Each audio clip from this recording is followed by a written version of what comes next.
prince was supposed to save everything. Instead, he turned his back on the entire world. Prince Lothric had one job, and he was born for it. The entire kingdom expected him to walk into the first flame and offer himself as fuel, just like the heroes before him. This was the sacred duty that kept the world alive. The flame needed souls to burn, and royal blood was the most precious kindling of all.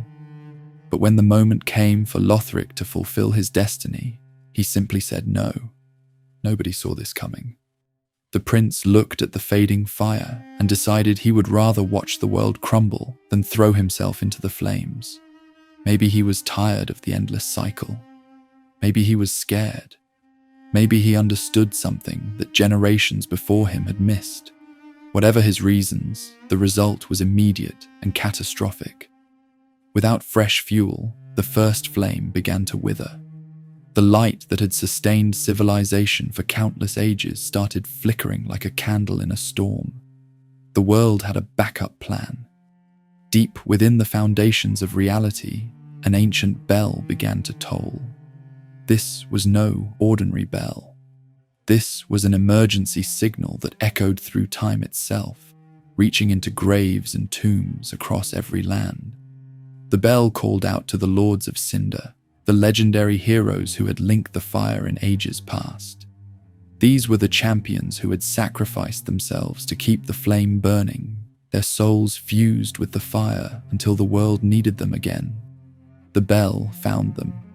Aldrich, who they called the Saint of the Deep, stirred in his cathedral. The Abyss Watchers of Farron felt the summons in their poisonous swamps. Yorm the Giant heard it echo through the ruins of his profaned capital. These were beings of immense power, warriors and rulers who had proven themselves worthy of the ultimate sacrifice. They had burned once before. Now they were being asked to burn again.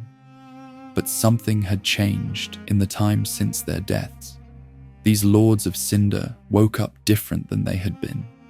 They remembered the pain of linking the fire. They remembered what it cost them. And when they looked around at the crumbling world that demanded their sacrifice once more, most of them made the same choice that Prince Lothric had made. They walked away from their thrones. Firelink Shrine stood at the center of everything, a sacred place where the lords were supposed to gather before making their final journey to the flame. 5 great chairs waited in the main hall, each one marked with the name of a Lord of Cinder. These thrones were supposed to hold the heroes who would save the world. Instead, they sat empty. The lords had abandoned their posts, scattered across the land, refusing to answer the call that should have been impossible to ignore. The situation was worse than anyone could have predicted. The flame was fading. The chosen prince had rejected his duty. The resurrected lords had turned their backs on salvation. Every failsafe built into the system had failed. The Age of Fire was ending, and there was nobody left willing to stop it. But the world had one more card to play. If the Lords of Cinder would not answer the bell, then something lesser would have to do. Across the land, in forgotten graves and unmarked tombs, a different kind of being began to stir. These were the unkindled, the undead who had tried to link the fire in the past and failed. They were not heroes. They were not legends. They were the ones who had attempted the ultimate sacrifice and been found wanting, their souls too weak to properly fuel the flame. The unkindled rose from their graves with ash clinging to their bodies and purpose burning in their hollow chests. They were called Ashen Ones, and they had a new mission. Since the Lords of Cinder refused to return to their thrones willingly, the unkindled would hunt them down. They would track these wayward heroes across every corner of the dying world. They would defeat them in combat and claim their cinders by force. And then they would carry those cinders back to Firelink Shrine, filling the empty thrones one by one until enough power had been gathered to rekindle the first flame. This was not how the system was supposed to work. The Lords of Cinder were meant to be willing participants in their own sacrifice. noble souls embracing their duty with open arms. Instead, the world was sending its failures to drag its heroes back to the fire against their will. The unkindled were barely more than walking corpses, animated by desperation and held together by the fading embers of a dying age. They had no memories of glory. They had no legacy of triumph. They only had the burning need to complete what they had failed to finish in life. The fire fades and the lords go without thrones. This was the prophecy that everyone had hoped would never come true. But it was happening now, playing out across a landscape slowly losing its grip on reality. Kingdoms that had stood for generations were crumbling into dust. The sun itself seemed dimmer, struggling to shine through skies that grew darker with each passing day. Somewhere in a cemetery of ash, one particular unkindled clawed their way out of a grave. They had no name that mattered. They had no past worth remembering. They only knew that they had been called, that something within them responded to the tolling of that ancient bell. The Ashen One stood in the grey light of a dying world and began walking toward whatever fate awaited them. The hunt for the Lords of Cinder was about to begin, and nothing in this world or any other would stop the unkindled from dragging those reluctant heroes back to their thrones.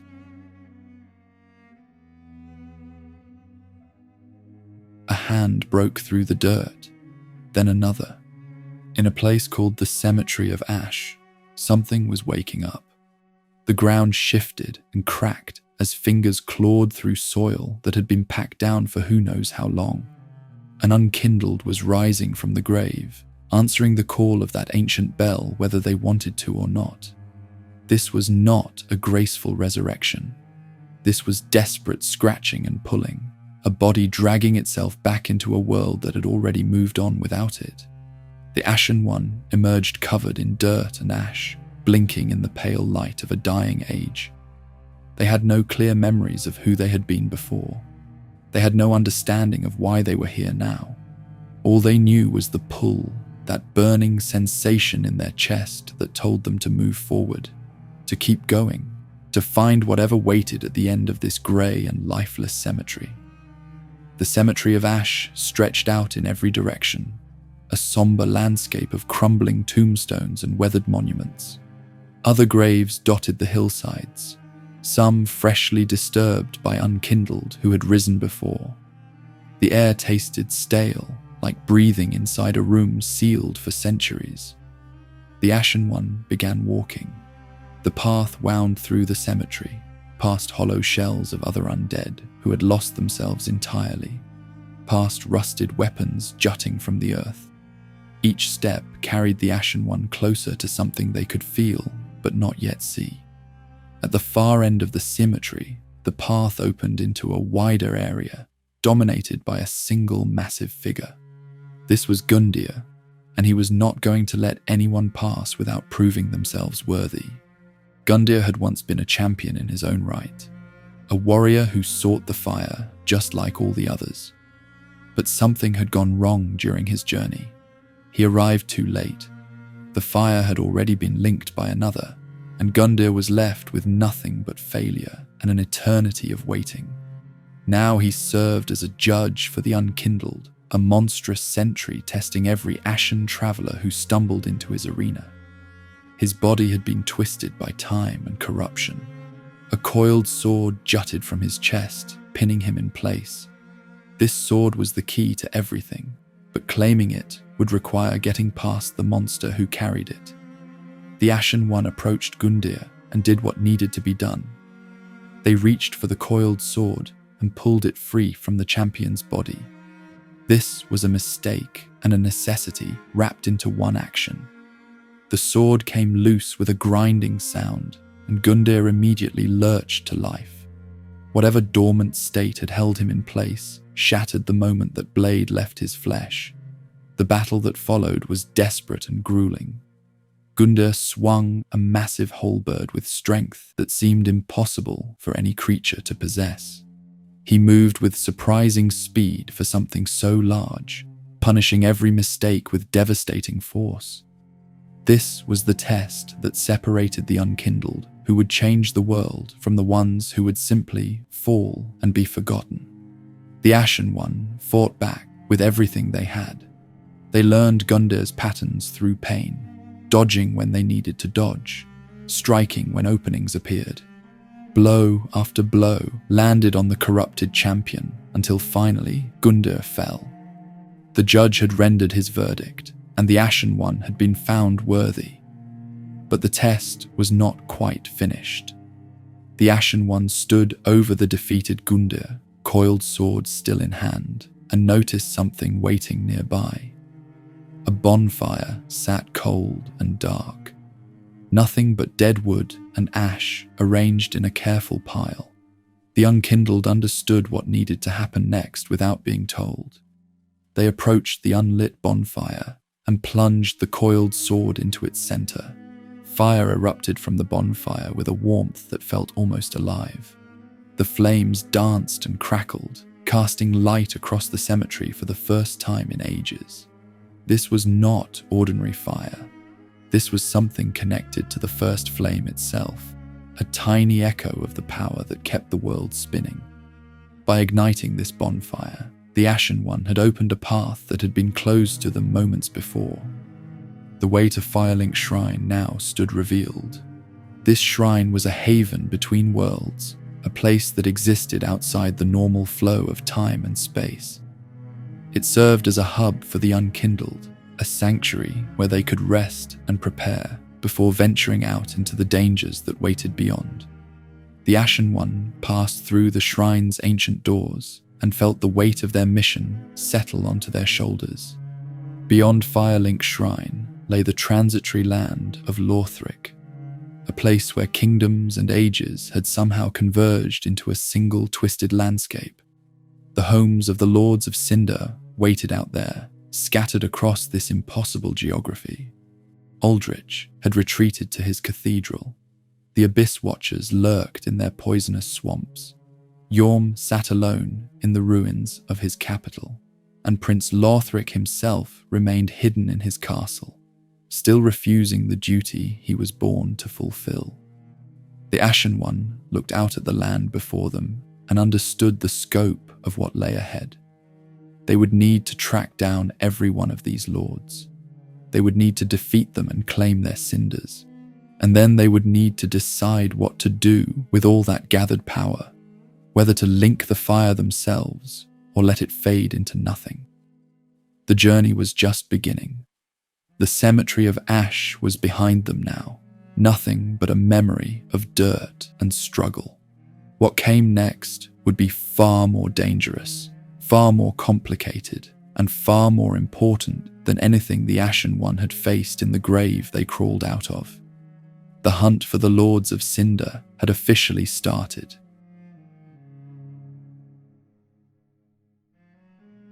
Five chairs waited for heroes who would never come. Firelink Shrine stood as a sanctuary in a world that had very few left.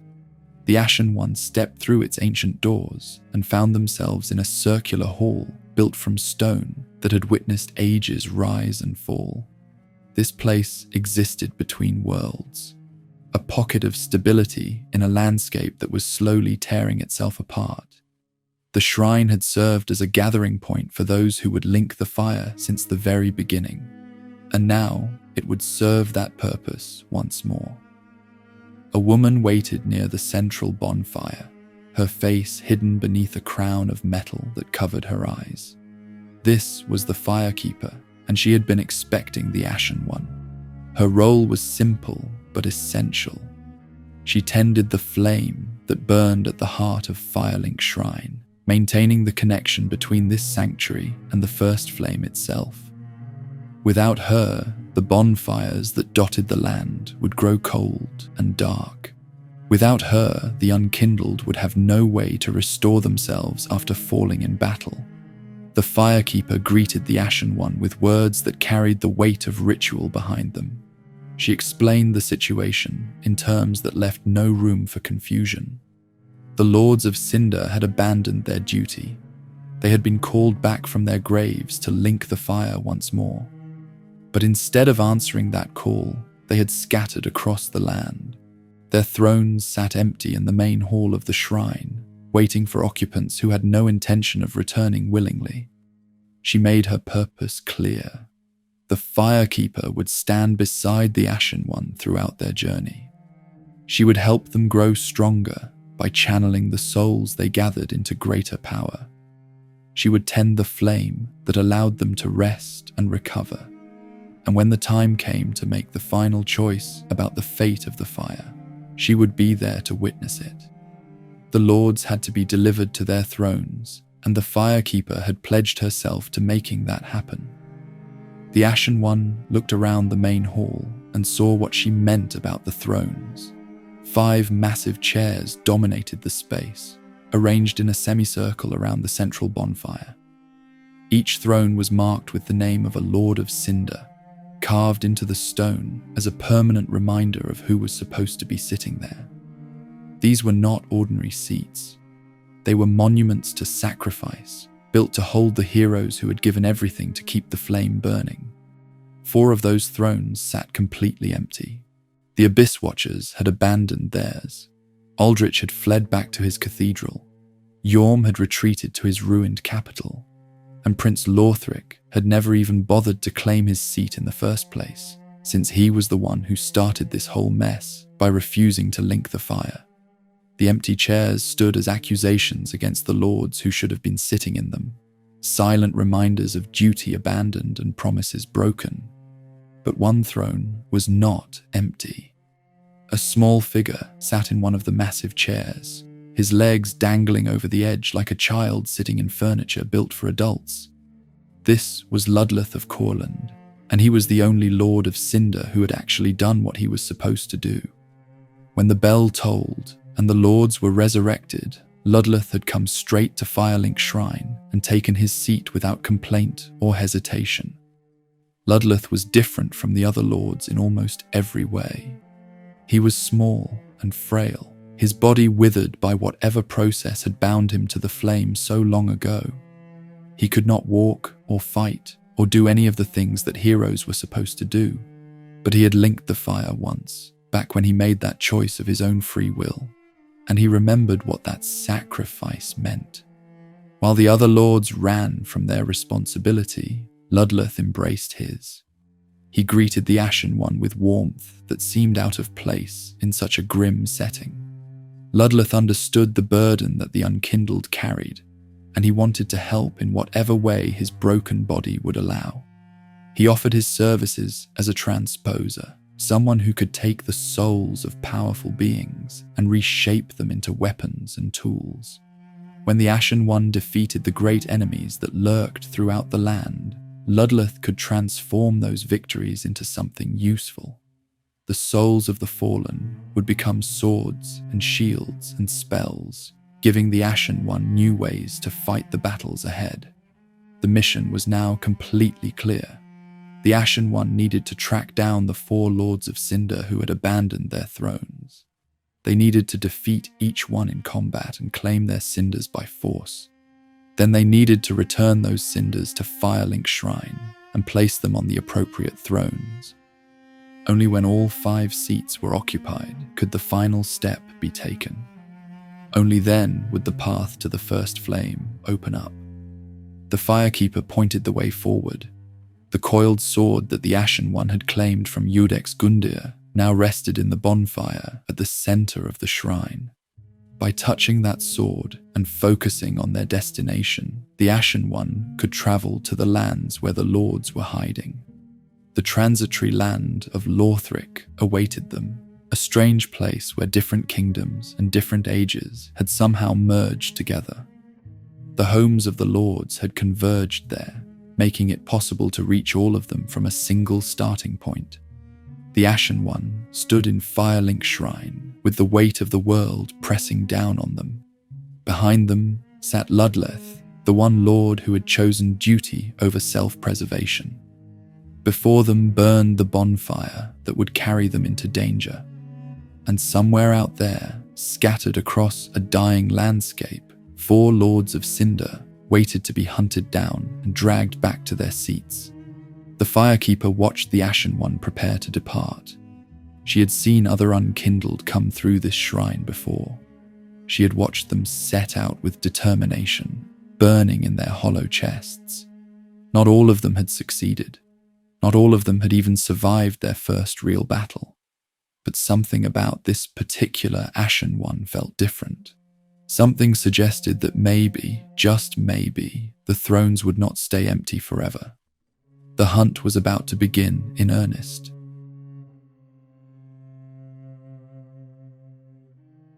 The castle had already lost its war. The Ashen One materialized on the high wall of Lothric through the power of the bonfire, stepping out of flame and into a fortress that had seen better centuries. These ramparts had once protected the princes and their kingdom from every threat the outside world could muster. Soldiers had marched along these battlements with pride. Banners had flown from every tower. Now those same walls served as a monument to how far everything had fallen. Hollows shambled through the corridors where knights used to patrol. These were the remains of soldiers and servants who had lost themselves to the curse, their minds erased by the fading of the fire until nothing remained but hunger and instinct. They attacked anything that moved, including the Ashen One, forcing constant vigilance with every step forward. The deserted knights were almost worse. These armored figures still carried their weapons and remembered how to fight, but the people inside those suits of metal were long gone. The sky above the high wall told its own story. The sun hung dim and weak, struggling to push light through an atmosphere that seemed to be giving up. This was what happened when the first flame faded. The very source of warmth and life was running out of fuel, and the world was dimming in response. Every shadow seemed deeper here. Every patch of sunlight felt like a precious gift that could be taken away at any moment.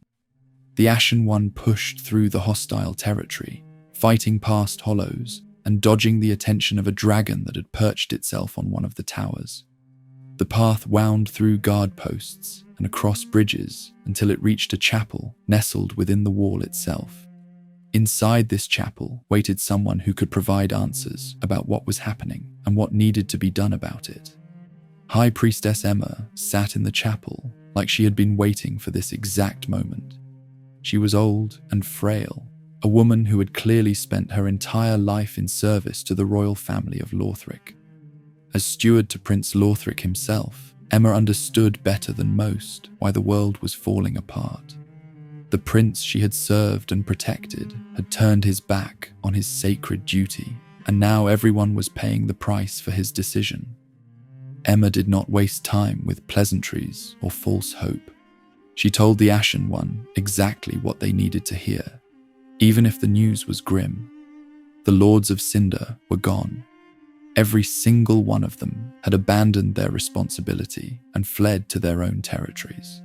Their homes had somehow converged at the base of this very castle, drawn together by forces that defied normal understanding.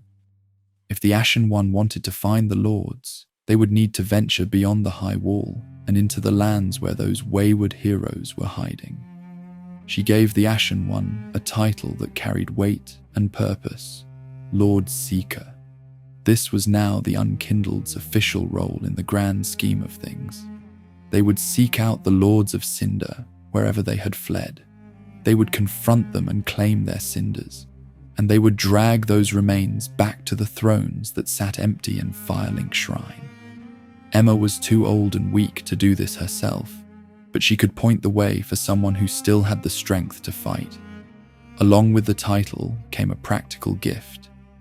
Emma handed the Ashen One the small Lothric banner, an insignia that would allow passage to the undead settlement below the castle. Without this banner, the path forward would remain closed. With it, the Ashen One could continue their journey into territories that grew more dangerous with every step. Emma had done what she could. The rest was up to the Unkindled who stood before her. But leaving the high wall would not be simple. The main gate at the base of the wall was sealed, and something terrible guarded the approach to that gate. The Ashen One descended through more hostile territory, cutting down hollows and avoiding traps until they reached the courtyard where the Guardian waited. Vort of the Boreal Valley was not supposed to be here. He had once been a knight from the distant city of Irithyll, serving under the authority of Pontiff Sullivan. The Outrider Knights of Irithyll were elite warriors sent to distant lands on missions for their master. But Sullivan had given his Outriders special rings that carried a terrible curse. These rings slowly transformed whoever wore them into beasts, erasing their humanity piece by piece until nothing remained but animal instinct and blind obedience. Vort had worn those rings for too long. The knight who had once been a proud warrior was now a massive creature that moved on all fours, breathing frost from a mouth that barely resembled anything human. He had become a watchdog for the city, stationed at this gate with one simple command burned into what remained of his mind. Nothing passes, nothing gets through. Guard this position until the end of the world. The Ashen One engaged Vort in the courtyard, and the battle that followed tested everything the Unkindled had learned so far. Vort charged with terrifying speed for something so large, his frost breath coating the ground with ice that made footing treacherous. He swung his massive mace with enough force to shatter stone, and each hit that connected sent the Ashen One reeling. This was not a mindless hollow or a slow-moving knight. This was a genuine threat that required skill and patience to overcome. The fight was grueling, but the Ashen One eventually found the openings they needed. Blow after blow landed on Vort's transformed body until the beast finally collapsed, the curse that had sustained him breaking apart along with his life. The watchdog was finished. The gate was clear. The path beyond the high wall now stood open for anyone brave enough to take it. The Ashen One remembered Emma's instructions and approached the castle gate with the small Lothric banner in hand. They raised the insignia high, signaling to whatever forces controlled passage through this checkpoint. For a moment, nothing happened. Then shadows fell across the courtyard as massive shapes descended from above. Giant winged creatures landed around the Ashen One, their leathery wings folding against bodies that seemed built for carrying heavy loads across great distances. These were the transports that would take the Unkindled to their next destination. The Ashen One allowed one of the creatures to grasp them, and then the ground fell away as they were lifted into the dim sky. Below them, the high wall of Lothric grew smaller and smaller. Ahead of them waited the undead settlement, a place where the cursed and the forgotten had been dumped by a society that wanted to pretend they did not exist. The hunt for the Lords of Cinder was truly underway now, and the first real tests of the Ashen One's resolve were about to begin.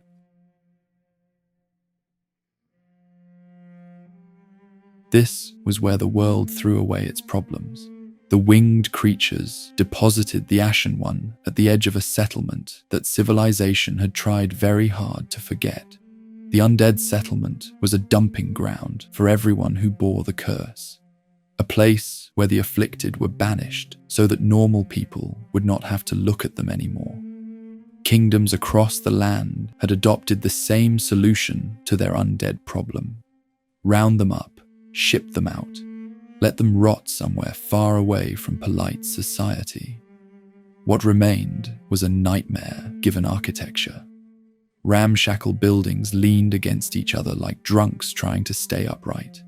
The streets wound through the settlement in patterns that made no logical sense, as if the town had grown organically from the misery of its inhabitants.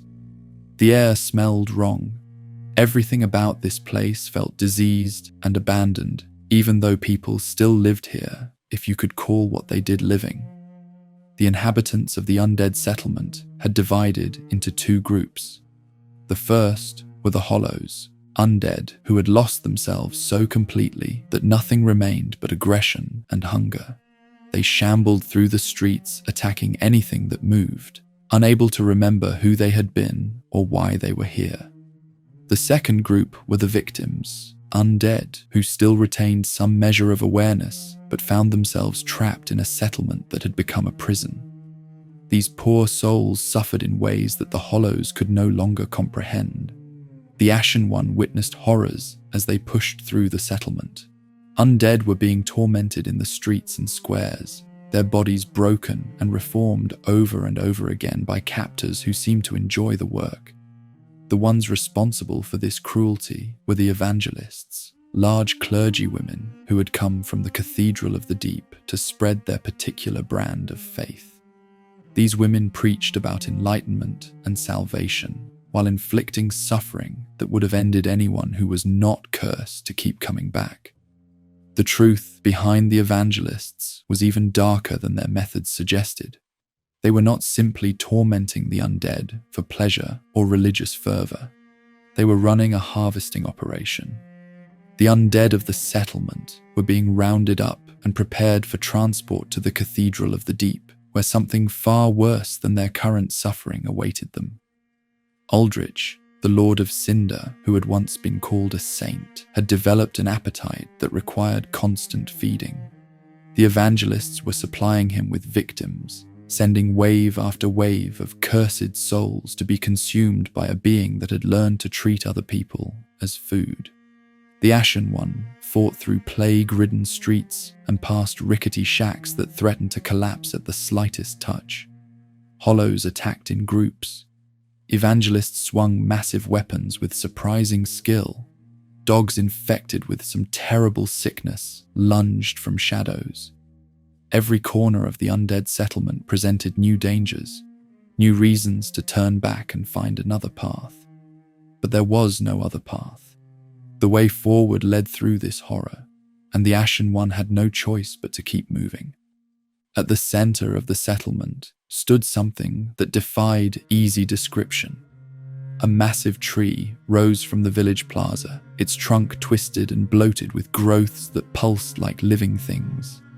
This was the curse-rotted Greatwood, a gigantic organism that had somehow absorbed the curses of countless undead over the years. The villagers had started worshipping this monstrosity, offering it sacrifices in the hope that the tree would take their afflictions away. Bodies hung from its branches. Corpses had been piled at its roots. The entire plaza had become a shrine to something that should have been burned to ash long ago. The Greatwood did not appreciate the Ashen One's presence. As the unkindled approached, the massive tree began to move, its branches swinging and its trunk twisting with movements that no plant should be capable of making. Hollows rushed to defend their object of worship, throwing themselves at the Ashen One, while the Greatwood itself prepared to crush this intruder who dared challenge it. The battle was unlike anything the Ashen One had faced before. The Greatwood was enormous, its body covered in bulbous sacs that burst when struck and released foul substances.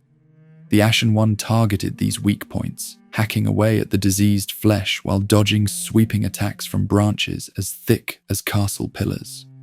The tree fought back with desperate fury, slamming its limbs into the ground and trying to grab the unkindled with appendages that emerged from its rotting bark. The plaza floor could not handle the violence of the battle. Stone cracked and gave way as the Greatwood thrashed, and suddenly both combatants were falling. They crashed through into an altar pit below the plaza, a hidden chamber that the villagers had apparently been using for their darkest rituals. Here, surrounded by bones and discarded offerings, the final confrontation took place. The Ashen One found the Greatwood's true weakness in this lower chamber.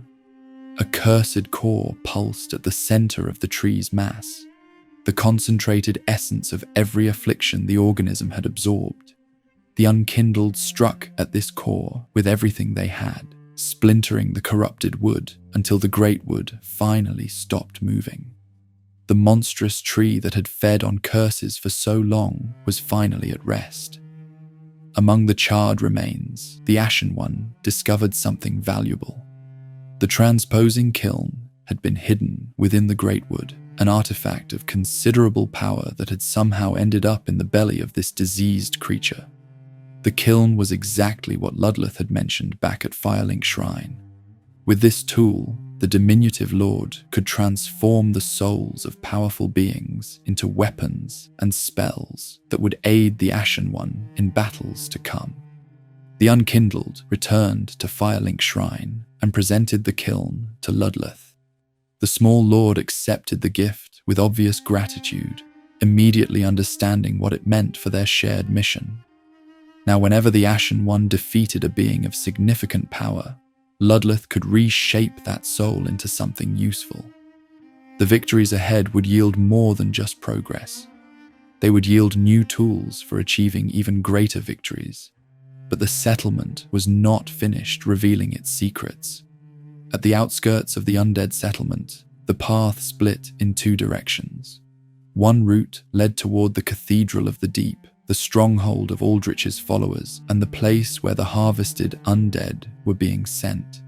The other path descended into swamps and marshland, eventually reaching a place called Farron Keep, where the Abyss Watchers had made their home.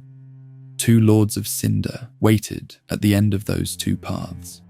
The Ashen One would need to face both of them eventually.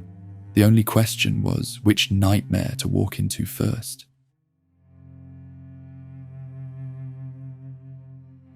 Every stone on this road had witnessed suffering. The road of sacrifices earned its name through generations of cruelty. This marshy, overgrown path had once served a very specific purpose in the old world. When undead were rounded up and marked for disposal, they were marched down this very road toward the Cathedral of the Deep. The journey was one way. The destination was final.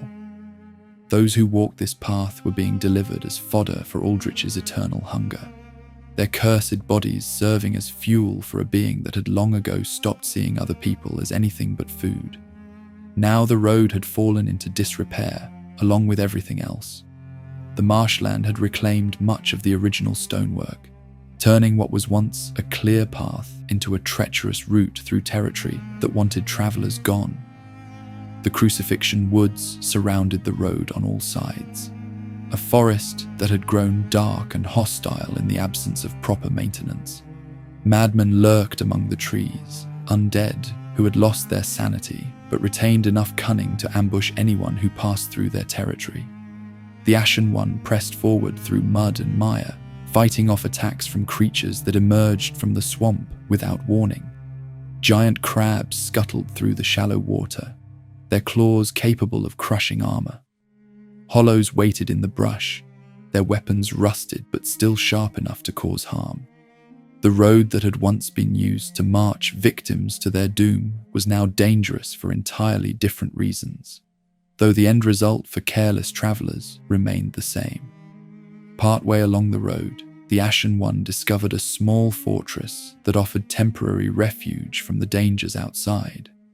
The halfway fortress had been built to provide shelter for those traveling the road of sacrifices, though its original purpose had likely been to give the guards who escorted prisoners a place to rest. A bonfire burned within its walls, and more importantly, other travelers had stopped here as well. Two figures waited near the bonfire, and they were not hostile. The first was Henri of Astora, a knight whose polite demeanor stood in sharp contrast to the bleakness of the surrounding landscape. Henri carried themselves with the kind of quiet determination that suggested they had already survived considerable hardship on their own journey. The second figure was Horace the Hushed, a heavily armored warrior who said nothing at all. Horace simply stood beside Henri like a silent guardian, his presence communicating loyalty even if his voice did not. Henri noticed the Ashen One and offered a greeting that felt almost out of place in such a grim setting. The knight asked a simple question. Was the Ashen One also searching for the Lords of Cinder? The question confirmed what the Unkindled had already suspected. Other Ashen Ones were pursuing the same mission, tracking down the wayward lords and attempting to drag them back to their thrones. The hunt was not a solo endeavor. It was a race with multiple participants. all of them chasing the same targets across a dying world. Henri proved willing to share information about what lay ahead. Beyond the Crucifixion Woods, 2 significant locations awaited anyone brave enough to continue. The first was Farron Keep, a fortress that served as home to the Undead Legion. These were the Abyss Watchers, one of the Lords of Cinder, who had abandoned their throne when the bell tolled. The second location was the Cathedral of the Deep, the stronghold where Aldrich's followers had gathered to worship their grim master. The mention of Aldrich brought a shift in Henri's tone. This was personal for the knight from Astora. Henri and Horace were not simply hunting Lords of Cinder as a general mission. They were specifically tracking Aldrich, the being that some had once called a saint before his appetites revealed his true nature. Henri described Aldrich as a man-eating fiend, someone whose crimes demanded justice regardless of his status as a Lord of Cinder.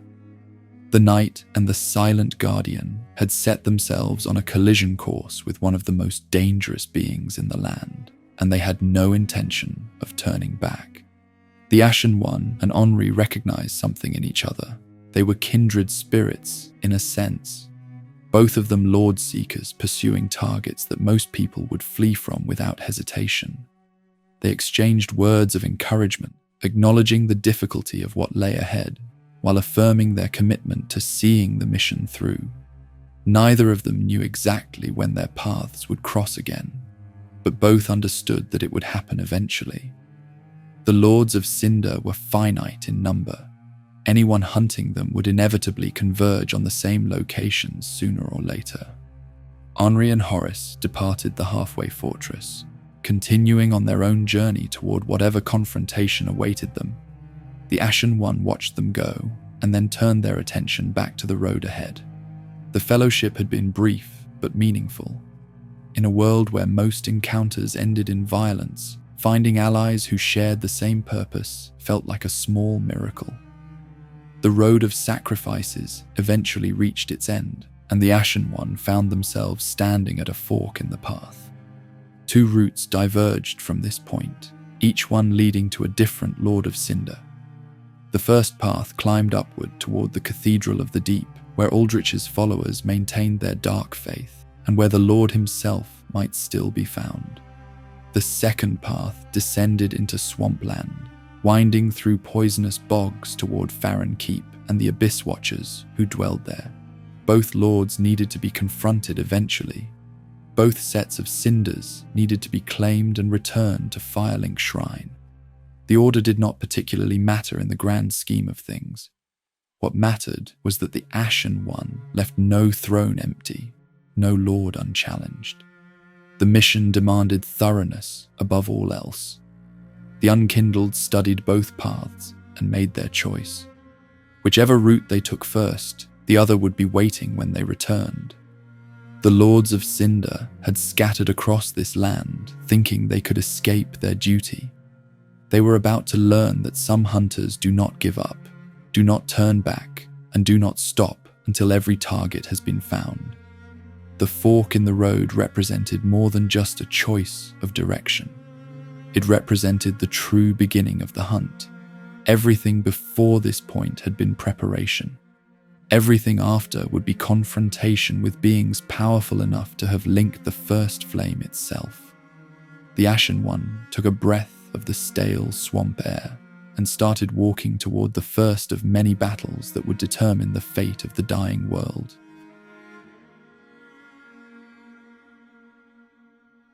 The church had betrayed everything it once stood for. The Cathedral of the Deep rose from the forest like a monument to corruption, its grand architecture now rotting from the inside out. This had once been a place of genuine faith, home to the way of white religion that had guided countless souls toward light and salvation. Pilgrims had traveled from distant lands to worship within these walls. Priests had dedicated their lives to holy rites and sacred teachings. The cathedral had represented everything pure and righteous about civilization's spiritual aspirations. None of that remained. The deep had consumed it all. The deep was something ancient and terrible, a dark, stagnant force connected to the abyss that lurked beneath the surface of reality.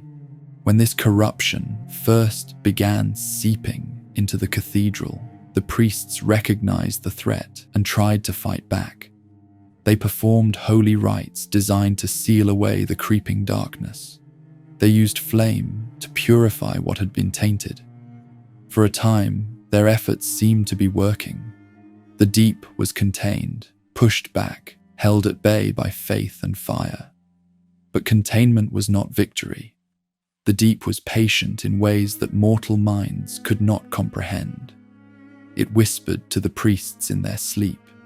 It showed them visions of power beyond anything their old religion could offer. One by one, the clergy who had sworn to destroy this corruption found themselves drawn to it instead. They stopped fighting the deep and started listening to it. They abandoned the way of white and embraced something far older and far hungrier. Aldrich had accelerated this transformation. Before becoming a Lord of Cinder, before developing his infamous appetites, Aldrich had been interred within this very cathedral. His presence had amplified the deep's influence, turning what might have been a gradual corruption into something swift and absolute. The priests who tended to his resting place began calling him the Saint of the Deep, venerating the very being they should have been protecting the world from. By the time Aldrich rose and departed for other destinations, the cathedral had already fallen completely. The Ashen One entered this profane sanctum and found a nightmare wearing the skin of holy ground. Undead deacons shuffled through pews where worshippers once knelt in prayer. Their robes were still formal, their movements still carried echoes of ritual, but their eyes held nothing but emptiness and hunger. These were the followers who had traded salvation for the deep, and their reward was an eternity of mindless servitude to something that cared nothing for them. Worse things lurked in the cathedral's deeper chambers. Reanimated corpses wandered the halls, bodies that had been dumped here as offerings and then raised by the dark energies permeating every stone. Devourers lurked in shadows, creatures whose forms suggested they had once been human before the deep twisted them into something else entirely. Madmen attacked without warning, their sanity destroyed by exposure to forces that mortal minds were never meant to encounter. The flooded crypts beneath the cathedral presented their own horrors. The Ashen One descended into waterlogged passages where the bodies of the faithful had been laid to rest in better times. Now those crypts served as lairs for giant slaves, massive humanoid creatures that lumbered through the shallow water with chains still hanging from their limbs. These giants had been brought here as laborers or prisoners, and the deep had claimed them just as thoroughly as it had claimed the priests above. The Ashen One fought through trap after trap, ambush after ambush, cutting a path through the corrupted faithful who seemed determined to protect their sanctuary from outsiders. The deeper into the cathedral the unkindled pushed, the more obvious it became that this place had become something far worse than abandoned. It was active. It was defended. Whatever waited at the center was important enough that an entire congregation of the damned had been left behind to guard it. The inner sanctum opened into a vast hall, dominated by an altar that should have been sacred. Instead, it served as the throne room for the deacons of the deep, a horde of robed clerics who had gathered to perform their dark rites. Archdeacon Royce stood among them, the leader of this corrupted congregation. But the true threat was not any single deacon. It was the red glow that shifted among the crowd, passing from body to body like a flame jumping between candles. This glow represented the possession of an evil soul, a malevolent presence that animated whichever deacon currently held it. The Ashen One engaged the horde and discovered the terrible nature of this fight. Striking down individual deacons accomplished nothing while the red glow remained. The possessed cleric would fall, and the glow would simply jump to another body and another, spreading through the congregation like a disease that could not be cured by treating individual symptoms. The battle became a desperate hunt through a crowd of enemies. The Ashen One tracked the red glow as it moved, fighting through waves of deacons to reach whichever body currently held the evil soul. The congregation kept swelling, more robed figures rising from the pews to join the defense of their sanctuary. Fire and dark magic flew from raised hands. Bodies pressed in from all sides. The Ashen One carved through them relentlessly, following that telltale glow wherever it fled. Finally, the possessed archdeacon fell and did not rise. The red glow flickered and died, the evil soul broken by the unkindled's persistence. Without that animating force, the remaining deacons collapsed like puppets whose strings had been cut. The congregation that had seemed endless moments before simply ceased to exist, their bodies crumpling to the floor as the Deep's last line of defense shattered completely. Among the remains, the Ashen One discovered something crucial. A small doll lay in the pile of discarded robes, an artifact that seemed out of place among the religious trappings of the cathedral. This was the key to Irithyll, the city where Aldrich had fled after abandoning his coffin here. Without this doll, the barriers protecting that frozen city would remain impassable. With it, the Ashen One could continue tracking the Saint of the Deep to his new hiding place. Speaking of that coffin, it sat behind the altar, completely empty. Aldrich had risen when the bell tolled and departed immediately, leaving his followers behind to guard a resting place he no longer used. The deacons had protected nothing but an abandoned box. Their faith in their saint had been rewarded with abandonment, and now they had paid for that misplaced devotion with their existence. The Cathedral of the Deep fell silent as the Ashen One departed with the doll in hand. The corruption that had claimed this place would not fade just because its guardians were gone. The Deep would continue seeping through these walls for as long as the structure stood. But the path to Aldrich was now open, and that was all that mattered. Irithyll awaited. The Saint of the Deep would answer for his crimes against the natural order. And somewhere in that frozen city, the Ashen One would find the Lord of Cinder, who had thought he could escape his throne by hiding behind barriers and followers. Neither had stopped the unkindled. Neither would stop what came next.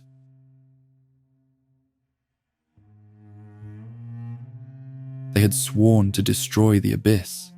Now the Abyss was destroying them. The other path from the Crucifixion Woods descended into territory that seemed designed to repel visitors through sheer misery.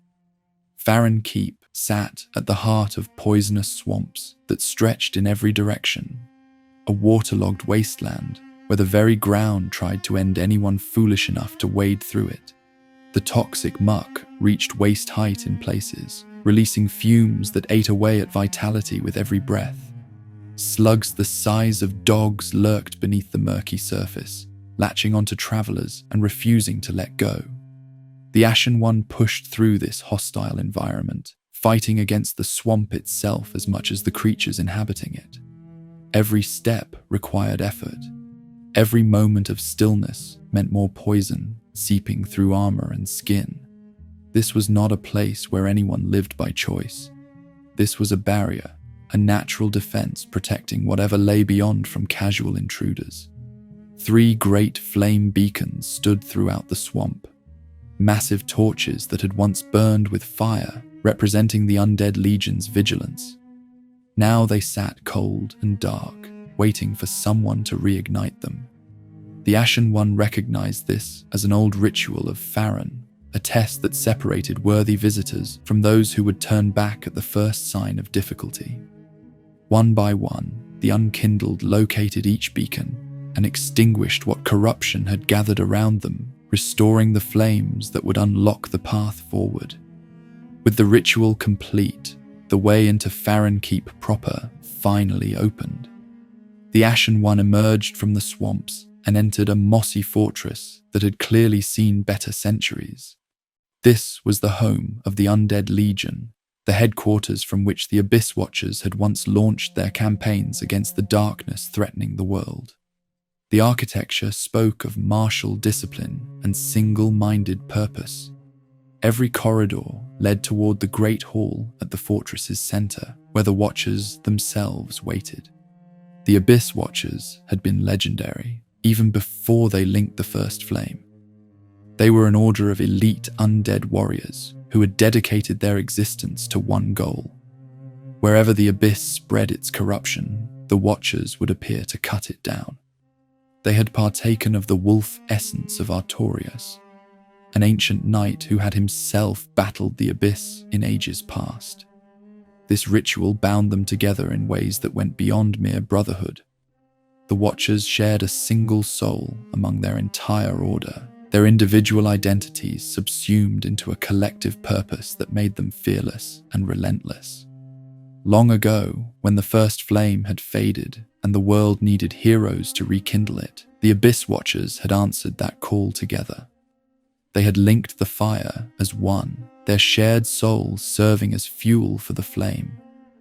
In doing so, they became Lords of Cinder, their sacrifice recorded in the annals of those who had saved the world from darkness. It should have been their greatest triumph. Instead, their victory proved hollow. The essence that had bound them together began to dry up in the years after linking. Their land of Farron, which they had protected so fiercely, started falling to the very corruption they had sworn to destroy. The Abyss seeped into their fortress, into their ranks, into the shared soul that made them who they were. When the emergency bell tolled and the Lords of Cinder were resurrected, the Abyss Watchers returned home to find everything they had fought for already lost. The abyssal corruption had spread among their own number.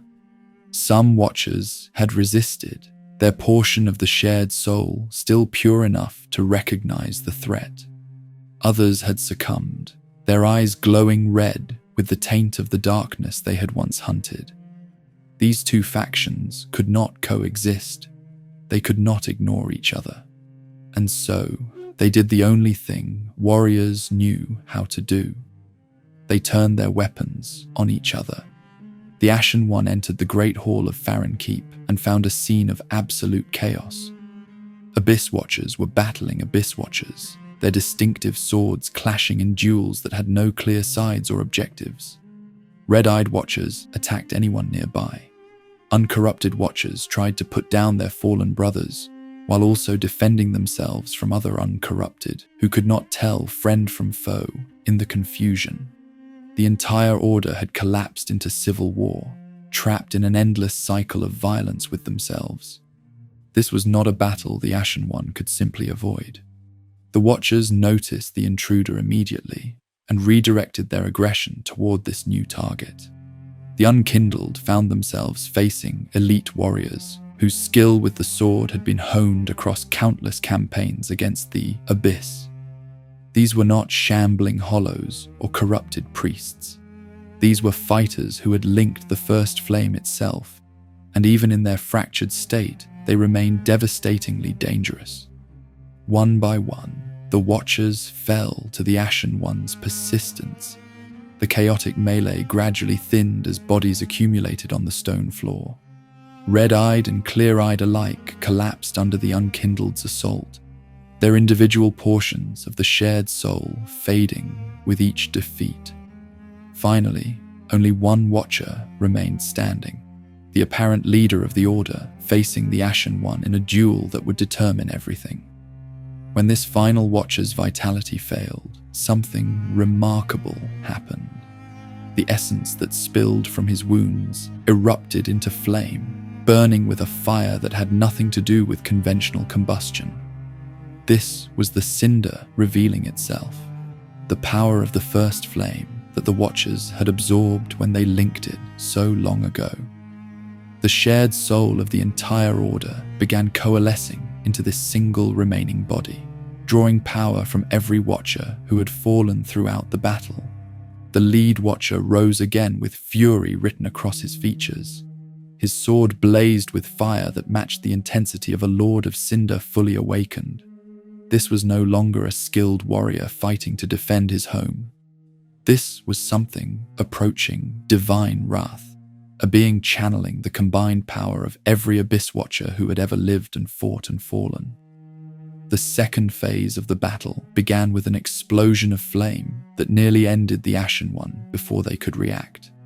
The fight that followed tested everything the Unkindled had learned. The empowered Watcher moved with speed that seemed impossible, his flaming sword leaving trails of fire through the air with every swing. He leaped and spun and thrust with techniques perfected across lifetimes of combat against the Abyss. The Ashen One matched him, blow for blow, dodge for dodge, refusing to be overwhelmed by power that would have crushed any lesser opponent. In the end, even a Lord of Cinder's fury was not enough. The Ashen One delivered the final blow that put the Undead Legion to rest permanently. As the last Watcher collapsed, the shared soul that had defined the Order for so long finally came together one last time. It formed into the cinders of a lord, the tangible remains of heroes who had saved the world once and could not save themselves when the time came. The Ashen One claimed these cinders, adding them to the collection that would eventually fill the empty thrones of Firelink Shrine. The Abyss Watchers were finished. Their endless war against each other had reached its conclusion, though not in any way they would have chosen. The Order that had sworn to destroy the Abyss had instead been destroyed by it, their final chapter written by an outsider who needed their power more than they needed their existence. A doorway opened in the depths of the keep, revealing a passage that descended into darkness below. The catacombs awaited, and somewhere beyond them, another Lord of Cinder lurked in the ruins of a fallen kingdom. The Ashen One had claimed one set of cinders. The hunt continued for the rest.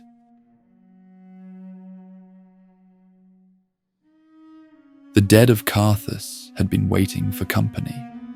Beyond the fortress of Farron Keep, a passage descended into the earth and kept going down. The catacombs of Karthus stretched beneath the surface like a vast underground city built entirely for corpses. Dusty tombs lined every corridor. Bones filled every alcove. The air tasted of age and decay, the accumulated weight of countless generations who had been laid to rest in these halls and then forgotten by the world above. Karthus had once been a kingdom worth remembering. Its warriors had earned reputations across every land for their skill and ferocity in combat. Its pyromancers had mastered flames in ways that other practitioners could only dream about. The people of Karthus had built something impressive during their time in the sun, a civilization that seemed destined to endure for ages. But nothing lasts forever, and Karthus had fallen long before the current crisis began. Now only these catacombs remained as proof that the kingdom had ever existed at all. The Ashen One ventured into this ossuary and immediately discovered why so few travelers made it through. The catacombs were not simply a passive graveyard. They were actively hostile to anyone trying to navigate their depths. Bridges crumbled underfoot without warning, sending careless explorers plummeting into darkness below. Traps had been built into the architecture, mechanisms designed to punish anyone who moved too quickly or paid too little attention to their surroundings. Worse than the traps were the inhabitants. Skeletons rose from their resting places the moment living presence disturbed their eternal slumber. These were not mindless automatons stumbling through predetermined motions. The bones of Karthus remembered their martial heritage. They attacked with the techniques of warriors who had trained their entire lives. Their skeletal frames wielding curved swords with precision that should have been impossible for creatures without muscle or sinew.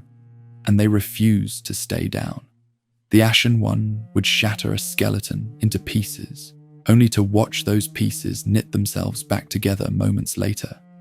The bones would reassemble, The weapons would be retrieved, and the attack would resume as if nothing had happened.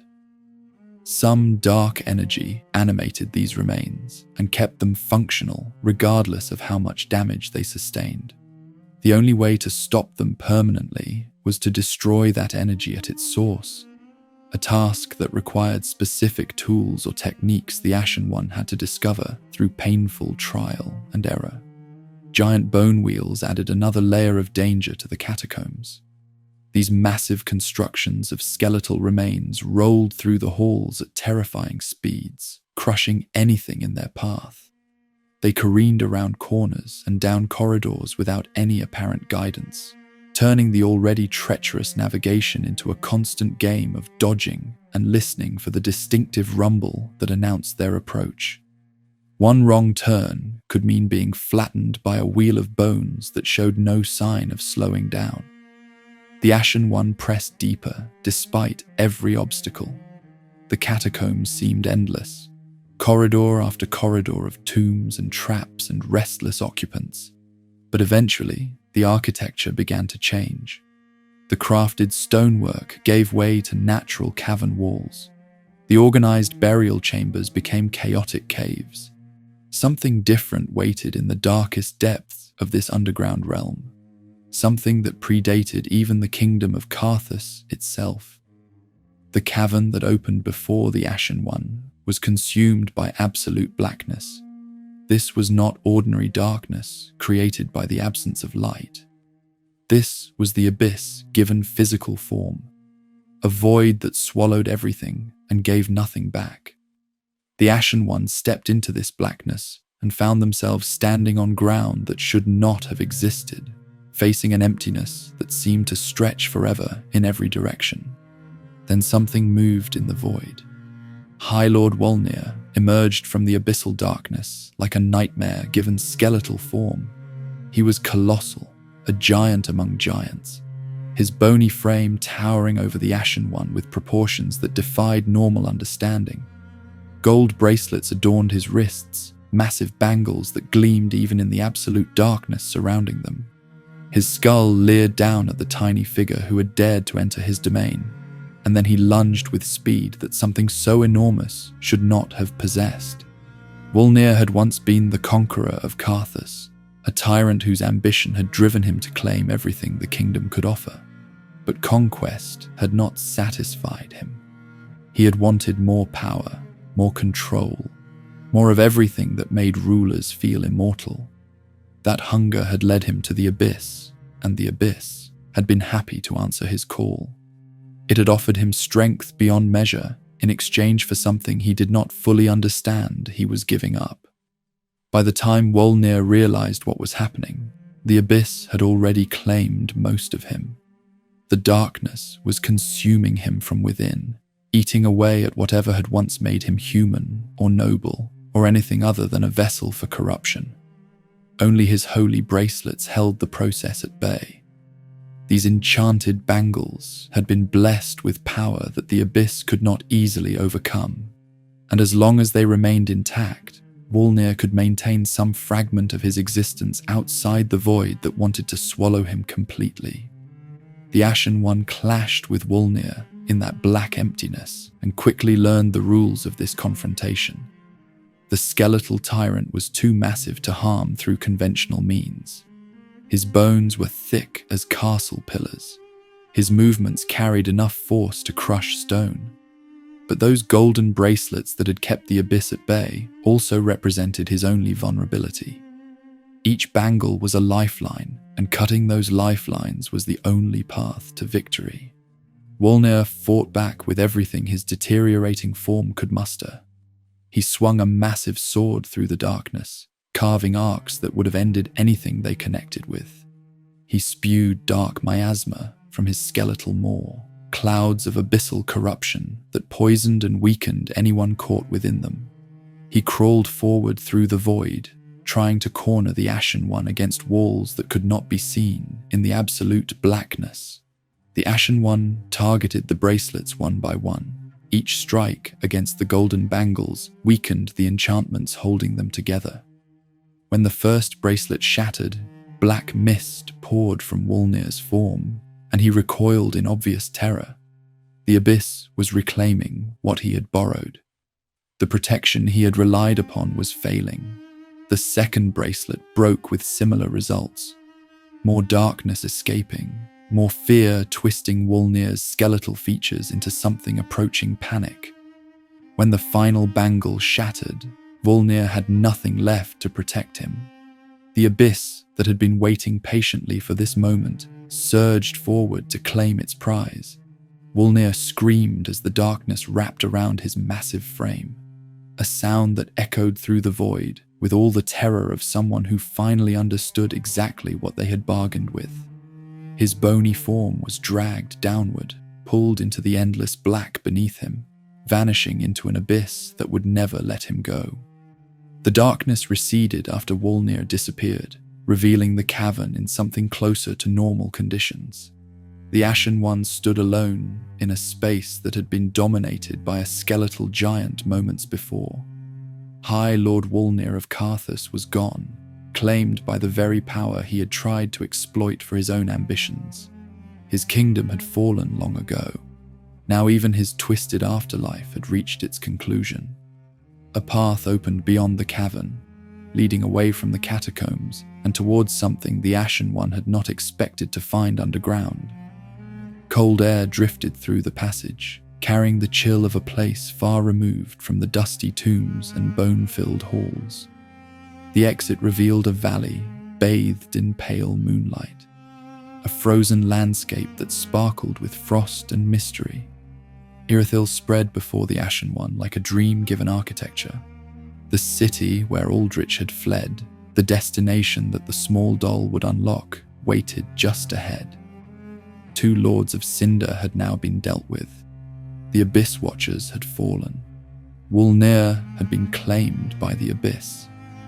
The hunt continued toward its next target, and the frozen streets of Irithyll held the answers the Ashen One needed.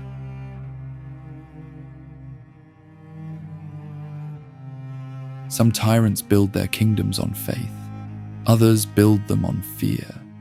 The Ashen One stood at the edge of Irithyll and wondered if they had wandered into a dream. A magic barrier had blocked this valley for as long as anyone could remember, keeping outsiders away from whatever secrets lay beyond. But the small doll, claimed from the Deacons of the Deep, served as a key to that barrier. And when the Ashen One approached with the artifact in hand, the invisible wall simply melted away. What waited on the other side took their breath away. Irithyll of the Boreal Valley spread across the frozen landscape like something out of a fairy tale gone wrong. Silver spires reached toward an eternal moon that hung motionless in the sky. Frost covered every surface, glittering in the pale light like diamonds scattered across an endless canvas. The architecture was beautiful in ways that defied easy description, all sweeping curves and elegant towers that suggested a civilization far more advanced than anything the Ashen One had encountered before. This city had been built by beings who understood grandeur on a level that humans could barely comprehend. But beauty can hide ugliness, and Irithyll had plenty of ugliness hiding beneath its frozen elegance. The silver streets were not empty. Pontiff knights patrolled every corner and courtyard, warriors clad in dark armor who attacked anything that did not belong in their master's domain. These were not mindless hollows stumbling through motions. These were trained soldiers serving a ruler who demanded absolute loyalty and punished failure with fates worse than simply falling in battle. They moved in formation. They covered each other's approaches. They fought like people who knew exactly what would happen to them if they let an intruder slip past. Worse than the knights were the beasts. Outriders prowled the darker corners of Irithyll, creatures that had once been human before corruption transformed them into something else entirely. The Ashen One had already faced Fort back at the High Wall, another outrider who had been twisted by cursed rings into a mindless watchdog. Irithyll was full of his brothers and sisters in suffering, all of them reduced to animal instinct and savage hunger by the same dark magic. The source of all this misery sat in a cathedral at the heart of the city. Pontiff Sulivan had crowned himself ruler of Irithyll through force and cunning, and everything wrong with this frozen paradise traced back to his ambition. He was tall and menacing, a sorcerer who had also mastered the blade, wielding 2 enchanted greatswords that burned with flame and ghostly magic respectively. His presence dominated the city the way a spider dominates its web. Every thread led back to him. Sulivan had not inherited his throne. He had taken it. The city of Irithyll had once existed under the protection of the old gods, the divine beings who had ruled from Anor Londo in ages past. Gwyn had been the last of these deities still active in the world, a being of considerable power who maintained what remained of the old order. Sulivan had somehow managed to imprison Gwyn, trapping the god and removing the only obstacle between himself and absolute control. With Gwyn out of the way, Sulivan simply declared himself pontiff and dared anyone to challenge his claim. Nobody had succeeded in that challenge until now. The pontiff's relationship with Aldrich added another layer to his crimes. Long before Aldrich became a Lord of Cinder, back when he was simply a cleric with terrible appetites, Sulivan had recognized the danger this creature posed. Aldrich consumed people. He had developed a hunger that could not be satisfied through normal means, and his victims were piling up in ways that threatened to destabilize everything. Sulivan's solution had been exile. He shipped Aldrich off to the Cathedral of the Deep, removing the problem from Irithyll, while also giving the man-eating fiend a place where he could indulge his appetites without causing problems for the pontiff's regime. That arrangement had worked until the emergency bell tolled and Aldrich rose as a Lord of Cinder. The resurrected Aldrich had returned to Irithyll with power he had not possessed before, and Sulivan's troops had found themselves outmatched. A clash seemed inevitable until the pontiff demonstrated the political cunning that had helped him seize power in the first place. He struck a deal with the monster he had once exiled. Aldrich wanted Gwyn. The imprisoned god represented exactly the kind of meal that Aldrich craved above all others: divine flesh, ancient power, the chance to consume something truly legendary. Sulivan offered Gwyn to Aldrich on a silver platter, allowing the Lord of Cinder to take up residence in Anor Londo and devour the trapped deity at his leisure. In exchange, Aldrich would leave Irithyll alone and let Sulivan continue his reign without interference. The pontiff even gifted Aldrich a doll to ensure safe passage through the city's barriers. This was the being the Ashen One now faced in the cathedral's grand hall. Pontiff Sulivan rose to meet the intruder with both great swords drawn, one blazing with orange fire and the other wreathed in pale magic. His eyes held no fear and no mercy. He had imprisoned a god. He had bargained with a monster. He had transformed an entire city into his personal domain of dark worship and terror. One more challenger meant nothing to someone who had already conquered so much. The duel that followed was unlike anything the Ashen One had experienced. Sulivan fought with relentless aggression, his twin blades weaving patterns of fire and frost that left almost no openings for counterattack.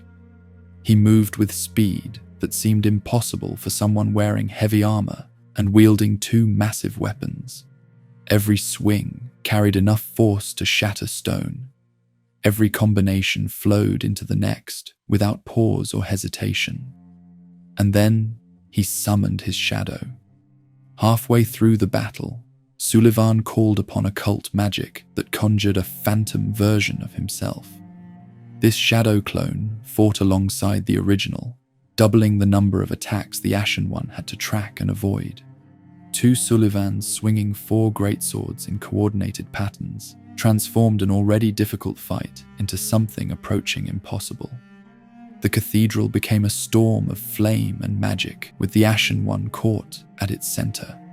But the Unkindled had not come this far to fail now. They learned the patterns through suffering, They found the gaps between attacks through persistence. They struck back whenever opportunity presented itself, wearing down the Pontiff's defenses one blow at a time. The shadow clone eventually dissipated under sustained assault. And finally, after a battle that seemed to stretch for eternity, Pontiff Suleiman collapsed on the stones of his own cathedral. The tyrant's reign was over. The being who had imprisoned Gwendolyn, who had enabled Aldrich, who had transformed Irithyll into his personal kingdom of fear, lay defeated at the Ashen One's feet. His grand ambitions had ended the same way all tyrants eventually end, with someone stronger knocking them off their throne. The path to Aldrich now stood open. Beyond the cathedral, beyond the frozen streets and silver towers, the ancient city of Anor Londo waited at Irithyll's highest point. This was where Suleiman had sent Aldrich to feast on a god. This was where the Lord of Cinder lurked, growing stronger with every moment he spent consuming Gwendolyn's divine essence. The Ashen One climbed the grand towers of Irithyll with determination that the frozen air could not cool. 2 Lords of Cinder had already fallen. Aldrich would be the 3rd, and nothing that the Saint of the Deep had devoured would be enough to save him from what was coming.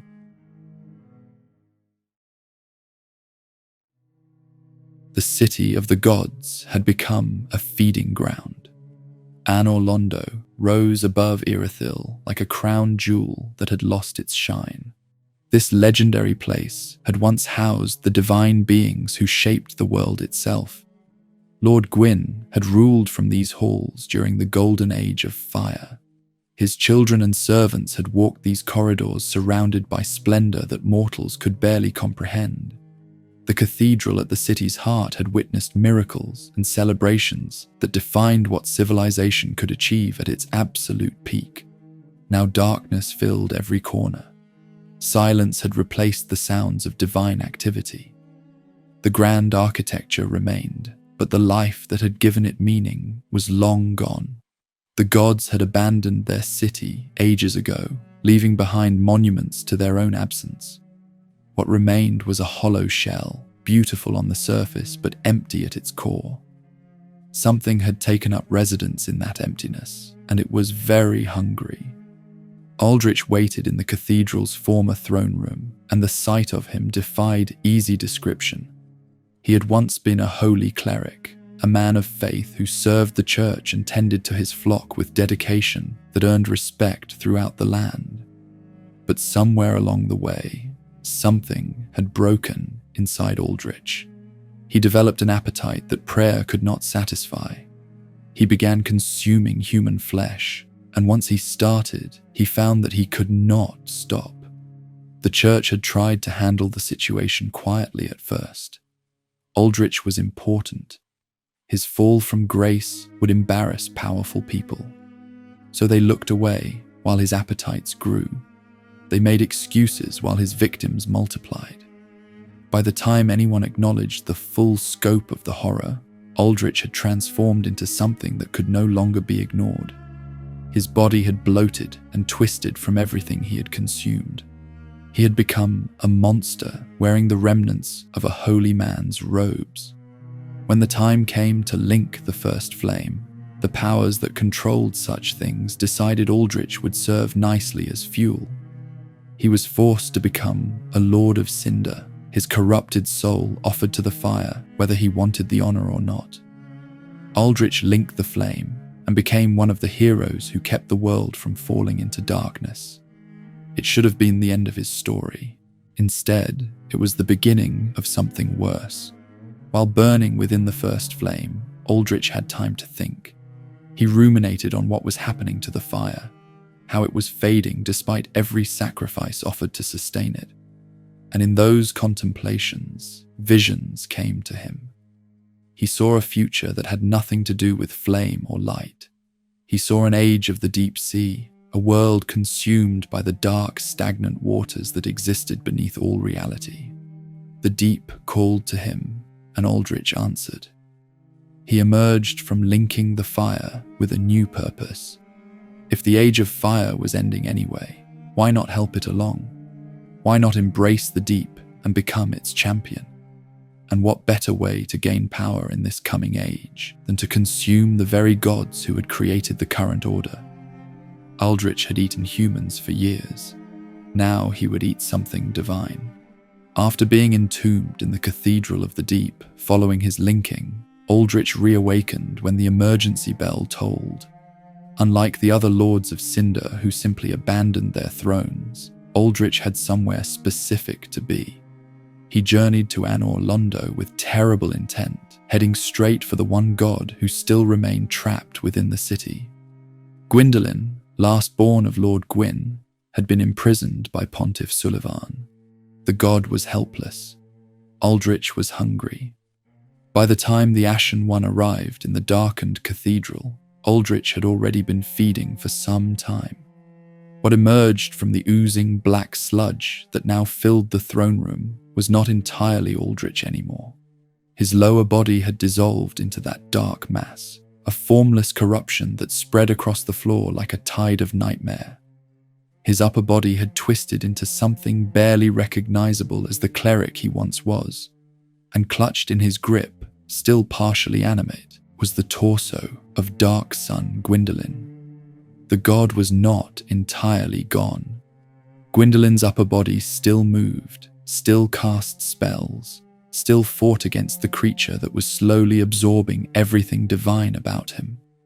But Gwyndolin was no longer in control. Aldrich wielded the god like a puppet, using Gwyndolin's own powers as weapons against anyone who dared challenge the devourer of gods. The battle began the moment the Ashen One entered the throne room. Aldrich attacked with abilities stolen from his divine meal. Soul spears that Gwyndolin had once cast in defense of Anor Londo now flew toward the unkindled with lethal precision. Miracles that should have healed and protected were twisted into weapons of destruction. Everything Gwyndolin had been was being used against the one person trying to stop Aldrich's rampage. Arrows rained from the darkness above, storms of projectiles that seemed to come from nowhere and everywhere at once. Dark goo erupted from the floor, trying to trap the Ashen One in the same corruption that had claimed so much of this cathedral. Fire burst across the arena in waves that left nowhere safe to stand. Aldrich threw everything he had consumed at the intruder, a lifetime of horrific meals translated into an arsenal of attacks. And then the scythe appeared. Aldrich manifested a weapon he had never physically possessed, a life hunt scythe that gleamed with deadly purpose. This trick had come from somewhere unexpected. While devouring Gwyndolin, Aldrich had experienced dreams of a hidden pale girl, visions pulled from the god's memories of someone long forgotten. That pale girl had wielded a scythe capable of ending life itself, and Aldrich had somehow absorbed enough of that dream to recreate the weapon in his own twisted way. The Ashen One fought through all of it. Every arrow storm required perfect timing to avoid. Every wave of fire demanded quick movement and quicker thinking. Every swing of that phantom scythe carried the threat of instant defeat. The battle seemed endless, a desperate struggle against something that had consumed power beyond mortal understanding. But Aldrich had one critical weakness. For all the divine energy he had absorbed, for all the abilities he had stolen, he was still fundamentally a creature running on borrowed time. The deep had promised him an age of darkness, but that age had not yet arrived. He was fighting in a world still lit by the fading flame, and that flame had champions of its own. The final blow landed, and Aldrich began to dissolve. The black sludge that formed his lower body lost cohesion. The twisted form of the cleric who had become a monster collapsed into a puddle of corruption that slowly seeped into the stones. Gwyndolин's remains finally stopped moving, the god's long torment reaching its conclusion alongside the creature that had been consuming him. What remained when the darkness cleared told the story of who Aldrich had been before becoming what he was. A cleric's staff lay among the refuse, half devoured like everything else the monster had touched. And glowing, amid the corruption, sat the cinders of a lord, the tangible proof that Aldrich had once linked the first flame, regardless of what he had done before or after. The Ashen One claimed those cinders and added them to the growing collection. 2 Lords of Cinder had now fallen to the unkindled's blade. The Abyss Watchers had been put to rest. Aldrich had finally stopped feeding, but the thrones in Firelink Shrine still sat mostly empty. 2 lords remained unaccounted for. Yorm the Giant lurked somewhere in the ruins of his fallen capital, and Prince Lothric still hid in his castle, still refusing the duty he had been born to fulfill. The prince who had started this entire crisis by rejecting the flame would eventually need to face the consequences of that choice. If the Ashen One looked carefully among the debris of the cathedral, they might find something else, a familiar sword that did not belong to Aldrich or Gwyndolin. Henri of Astora had been tracking the Devourer of Gods since their meeting at the halfway fortress. If Henri's weapon lay here, it meant the knight from Astora had attempted to confront their target before the Ashen One arrived. Whether Henri had succeeded or failed in that confrontation was a question the sword could not answer. The Ashen One departed Anor Londo, with purpose burning in their chest. The hunt was far from over. 2 more Lords of Cinder awaited, and the path to the next one led back through territory the Unkindled had already crossed.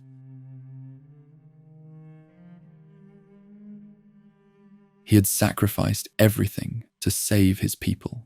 His people were still gone.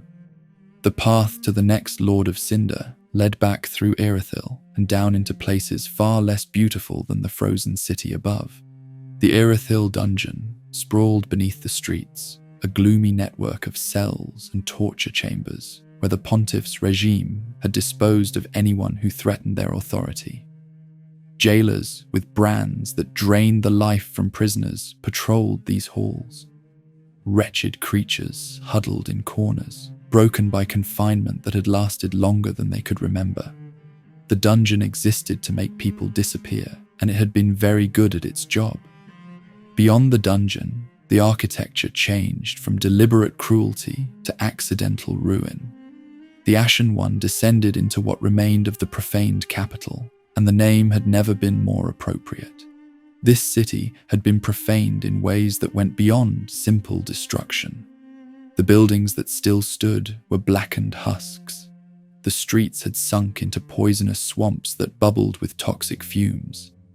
Ash covered everything, a grey blanket that spoke of fires so intense they had reduced an entire civilization to powder. Yorm the Giant had once ruled this place. He had been a descendant of an ancient conqueror, a being whose lineage stretched back to wars and victories that predated the current crisis by generations. When Yorm inherited control of the profaned capital, he had tried to be a good ruler. The people of his kingdom were humans, small and fragile compared to his massive frame, but he had protected them as best he could. He had given them stability and safety in a world that offered precious little of either. Then the profaned flame had come. The details of how the catastrophe began remained somewhat murky, but the general shape of the disaster was clear enough. A curse had been involved, something dark and terrible that created the conditions for what followed. Unscrupulous court sorcerers had played their part, wielding forces they did not fully understand or control. And from that combination of malice and incompetence, a flame had erupted that was unlike any fire the world had seen before. The profaned flame could not be extinguished. It burned without fuel and spread without logic. It consumed everything it touched and left nothing but ash in its wake. Worst of all, it seemed to actively seek out human life, as if the curse that had created it had given the fire a hunger of its own. The flame tore through the profaned capital like a plague made of heat and light, and when it finished, every human being in the city was gone. Yorm had survived because giants were made of sterner stuff than humans, but survival without his people felt like its own kind of punishment. He had been their ruler. He had sworn to protect them, and he had failed in the most absolute way possible. Every charred building was an accusation. Every pile of ash was a reminder. The giant who had inherited a kingdom now ruled over nothing but ruins and regret. In his grief and rage, Yorm made a decision that he hoped would at least prevent the tragedy from spreading further. He would link the first flame himself. The power of that sacrifice might be enough to subdue the profaned flame, to contain the curse that had destroyed everything he loved. Even if he could not bring his people back, he could ensure that no other kingdoms suffered the same fate. Before departing to link the fire, Yorm took precautions. He possessed 2 identical greatswords called Storm Rulers, ancient weapons capable of channeling the power of tempests. He gave one of these swords to a trusted friend, a knight from Katarina named Sigurd. The gift came with a promise attached. If Yorm ever failed in his duty, if he ever returned as a threat rather than a protector, Sigurd would use that sword to put him down. It was a request that only someone who truly cared about Yorm would have accepted, and Sigurd accepted it without hesitation. Yorm linked the first flame and became a Lord of Cinder. His sacrifice should have meant something. It should have accomplished the goal he had set for himself. Instead, the universe delivered one final cruelty to a being who had already suffered more than anyone deserved. The profaned flame did not stop. Even after Yorm became cinder, even after he offered everything he had to the first flame, the cursed fire continued raining from the sky.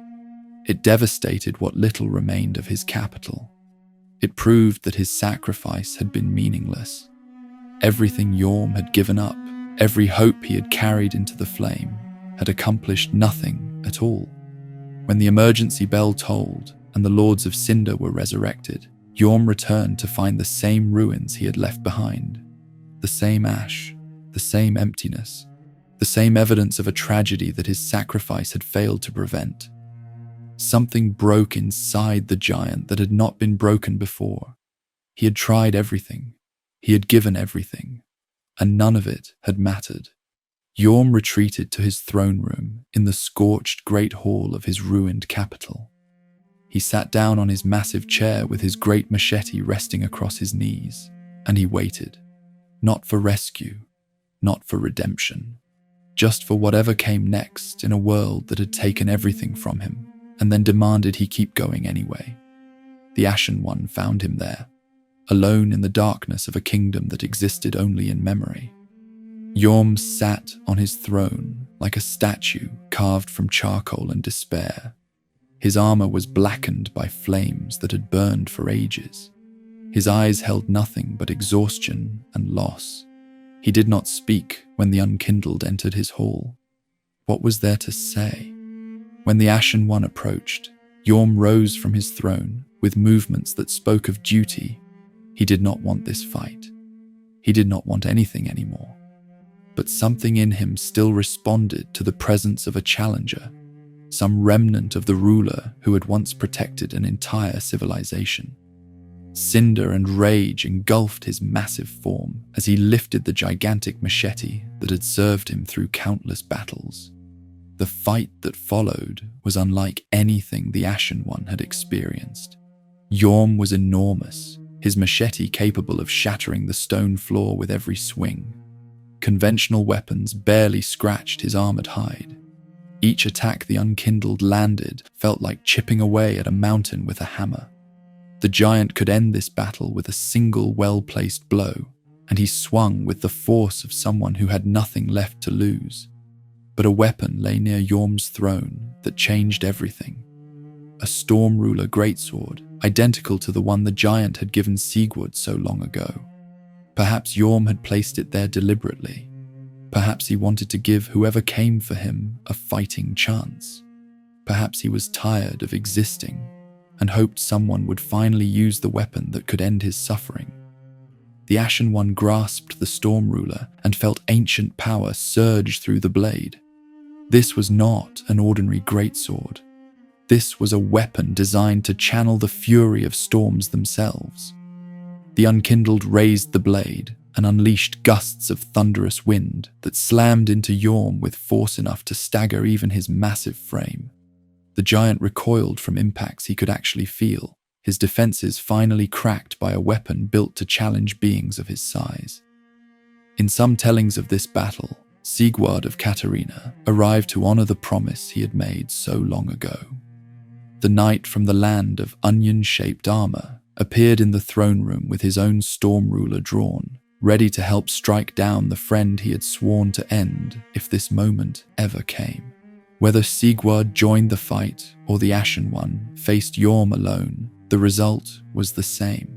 The storm rulers found their mark again and again, each blast of wind driving the giant closer to the collapse he had been waiting for. The final blow landed, and Yorm the giant fell at last. The flames that had engulfed his form died away, leaving behind a charcoal black shell that had once been a ruler who cared too much about people who could not be saved. His great machete clattered to the floor beside him. His throne sat empty for the first time since he had returned from linking the fire. The giant who had sacrificed everything and gained nothing was finally at rest. The Ashen One claimed Yorm's cinders of a lord and felt the weight of what they had done. This was not a monster defeated or a tyrant overthrown. This was a mercy granted to someone who had been denied peace for far too long. Yorm had tried to be a hero. The world had rewarded him with tragedy, and now his story was finally, mercifully over. 3 Lords of Cinder had been dealt with: the Abyss Watchers, Aldrich, Yorm. Their cinders would fill 3 of the 5 thrones in Firelink Shrine. Only 1 lord remained unaccounted for, and he was the one who had caused all of this in the first place. Prince Lothric still waited in his castle, still refusing the duty he had been born to fulfill. The heir who had rejected the flame would soon learn that some responsibilities cannot be escaped, no matter how high the towers you hide in, or how many guardians you place between yourself and the consequences of your choices.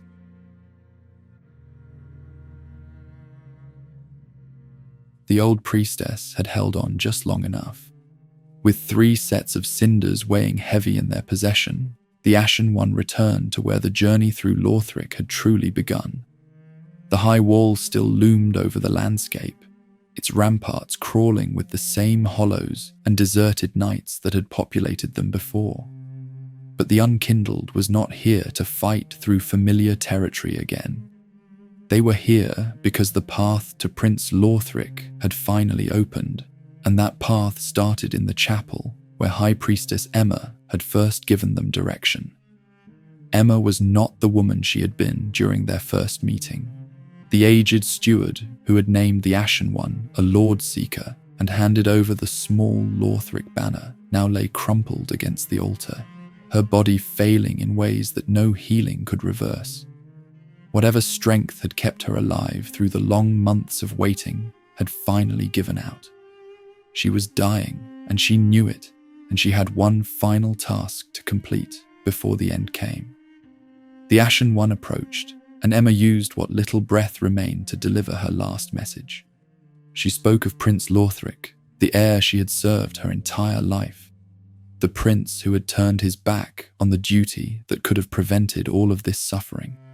Even now, even after everything that had happened because of his refusal, Emma still believed he could be saved. She implored the Ashen One to reach Lothric and tell him what he must be: a lord, a savior, the fuel that the first flame needed to keep burning. With trembling hands, Emma presented the Basin of Vows. This artifact was the key to reaching Lothric Castle itself, the final obstacle between the Ashen One and the prince who had started the crisis.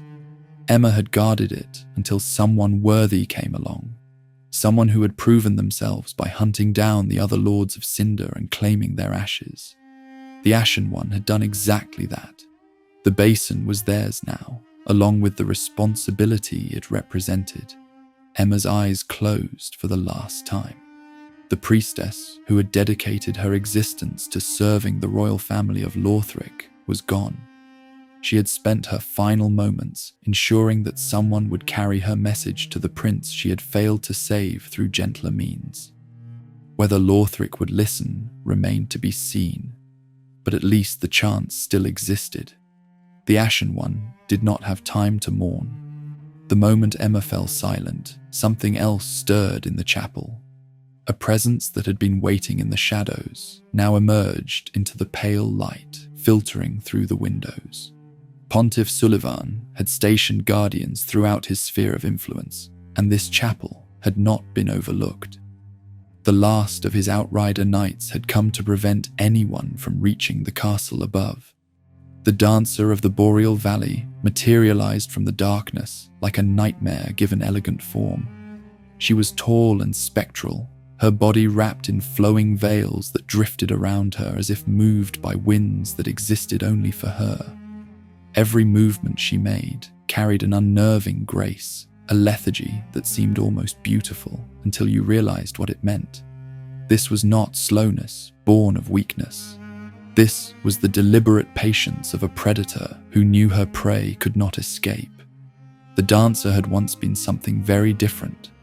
Like Vort, she had served as an Erathilian outrider knight before Sullivan's cursed rings transformed her into this haunting creature.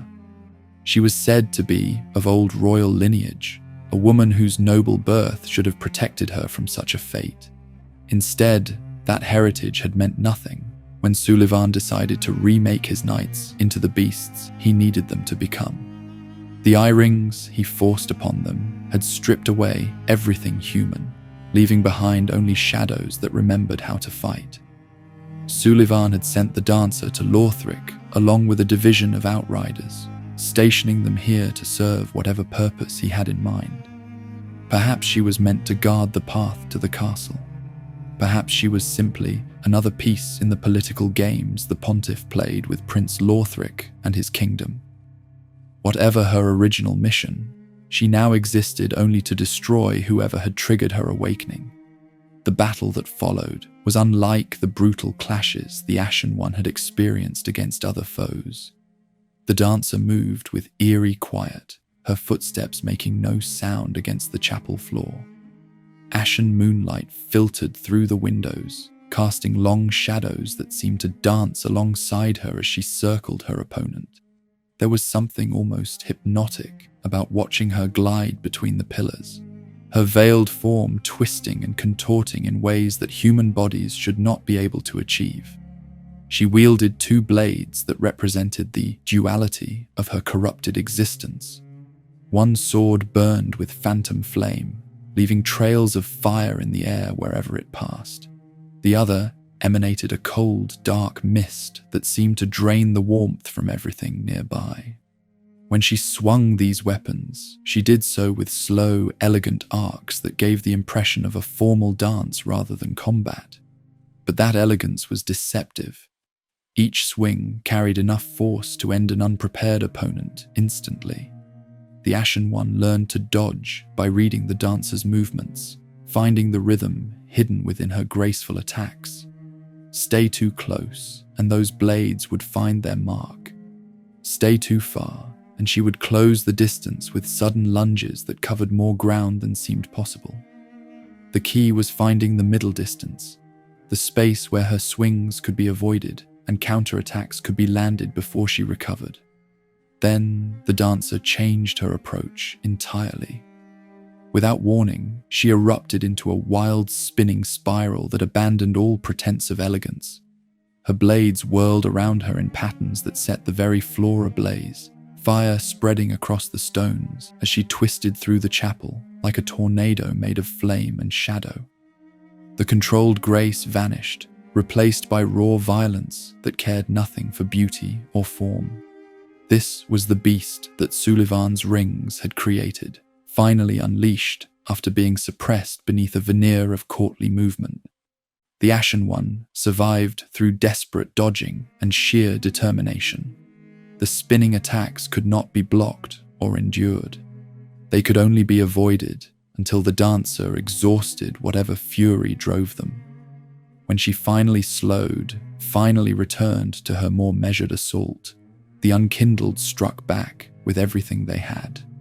Blow after blow landed on her spectral form, until the creature that had once been a noble woman of Irithyll could take no more. The dancer collapsed in a heap of black ash and flowing cloth. Her veils settled around her like a shroud as the last traces of animation left her twisted body. The chapel fell silent once more, the eerie quiet of the battle giving way to an even deeper stillness. Another of Sullivan's servants had been put to rest. Another obstacle between the Ashen One and their goal had been removed. The basin of vows still needed to be used.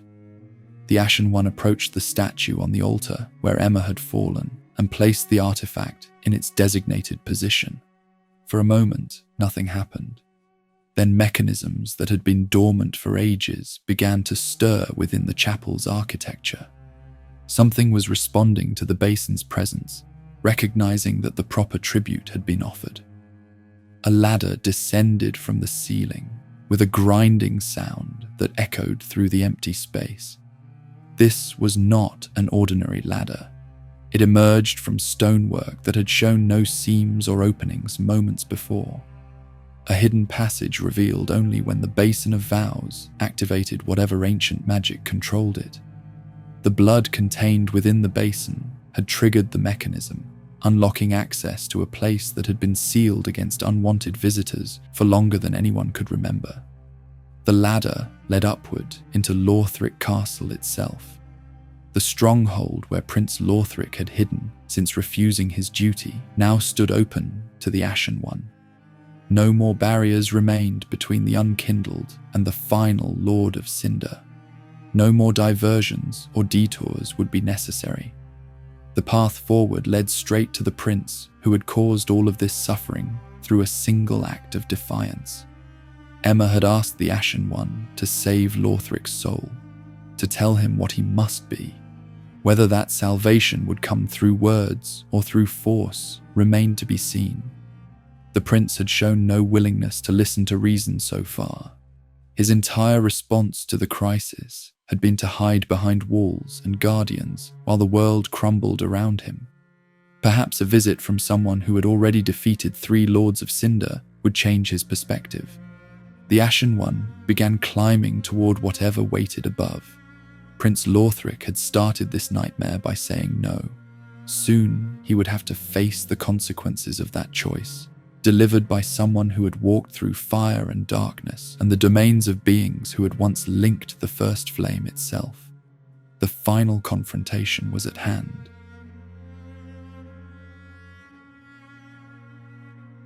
Lothric Castle had been dying long before the Ashen One arrived to finish it off.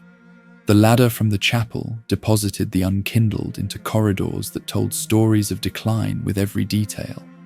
Gilded moulding hung from walls in strips. Tapestries that had once depicted royal triumphs now sagged with rot and neglect. The castle had been magnificent once, a fortress worthy of the princes who ruled from its heights. That magnificence existed only in memory now. What remained was a husk occupied by things that had forgotten why they were guarding it. Hollows filled the halls in numbers the Ashen One had not seen since the undead settlement.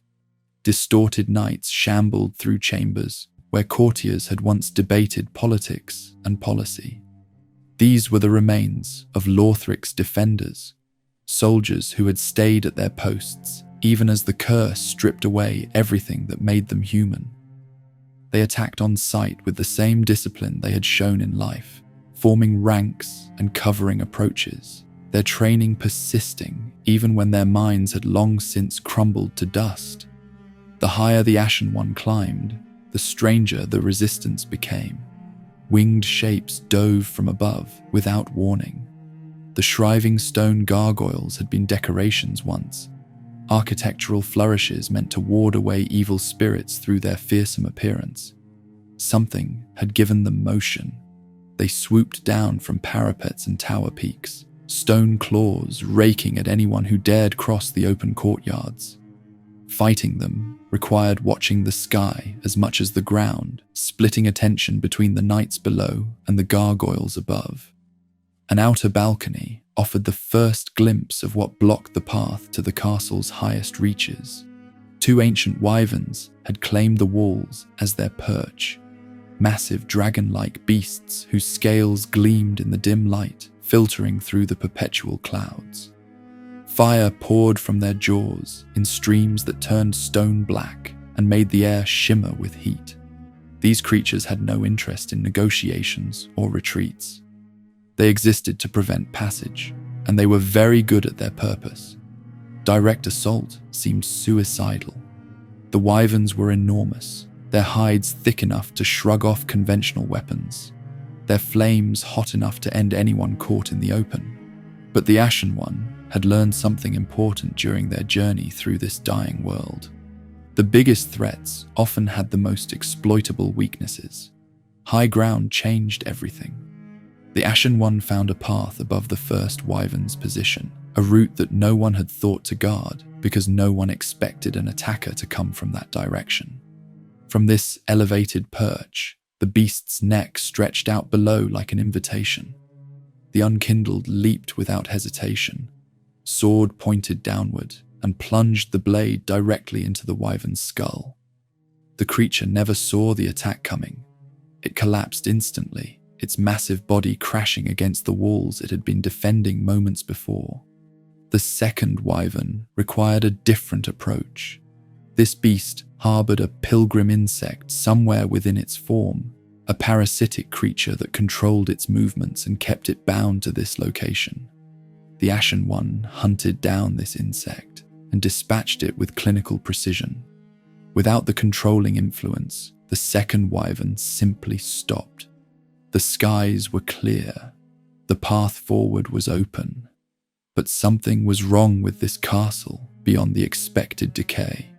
Signs of dark sorcery appeared everywhere the Ashen One looked. Pilgrim butterflies drifted through the air in the distance, ghostly creatures that should not have existed at all. These twisted beings had once been pilgrims seeking the castle, travelers who had come hoping to reach Prince Lothric or the archives he protected. Their pilgrimages had failed in the worst possible way. The corruption spreading through Lothric had transformed them into these floating horrors, perpetually searching for a destination they would never reach. Some of the knights exhibited abyssal growths jutting from their armor, dark masses that pulsed with energy that had nothing to do with the first flame. The corruption that had infected so much of the world had found its way into Lothric Castle itself, twisting even the defenders who remained loyal to their absent prince. Every chamber the Ashen One cleared revealed more evidence that this place was not merely abandoned, it was actively rotting from within. A great bridge stretched before the castle's archive tower, a causeway that connected the royal quarters to the repository of knowledge that Lothric had accumulated over generations. Crossing this bridge should have been simple. Instead, something waited at its center that turned the simple into the deadly. The Dragonslayer armor stood in the middle of the bridge, like a monument to violence given the ability to move. This was ancient armor, a relic from the age when knights had hunted dragons alongside the gods themselves. The set had been honored for generations, displayed as a symbol of humanity's triumph over creatures that had once ruled the world. Now it stood empty of any occupant, yet somehow more alive than the hollowed knights the Ashen One had been fighting throughout the castle. The pilgrim butterflies controlled this armor. They fluttered overhead as the Dragonslayer moved, their presence somehow animating metal that should have been nothing more than a display piece. The armor wielded a massive great axe in one hand and an equally massive shield in the other, both weapons crackling with lightning that arced between them. When it attacked, it did so with the skill of whoever had worn it in life, executing combinations that spoke of genuine martial training. Lightning-charged strikes carved gouges into the bridge with every swing. The armor moved faster than something that heavy had any right to move, closing distance and pressing attacks with relentless determination. The butterflies swoop down periodically to blast the Ashen One with magical attacks of their own, forcing divided attention between the primary threat and the creatures controlling it. The Unkindled fought back with patience born from necessity. Dodge the axe, block what could be blocked, strike during the moments when the armor overextended. The pilgrim butterflies made the fight chaotic, but they could not protect their puppet forever. Blow after blow landed on the enchanted metal until something finally gave way. The Dragonslayer armor collapsed with a crash that echoed across the bridge and into the valleys below. The butterflies scattered, their hold on the relic broken, their purpose denied. The empty shell that had guarded this passage for who knew how long now lay in pieces, nothing more than scrap metal and fading enchantments. The grand archives of Lothric waited beyond the bridge. Prince Lothric himself waited somewhere beyond that.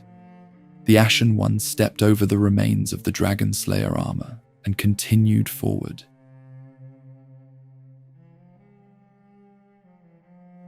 The books themselves wanted the Ashen One gone. Lothric's grand archives represented generations of accumulated wisdom.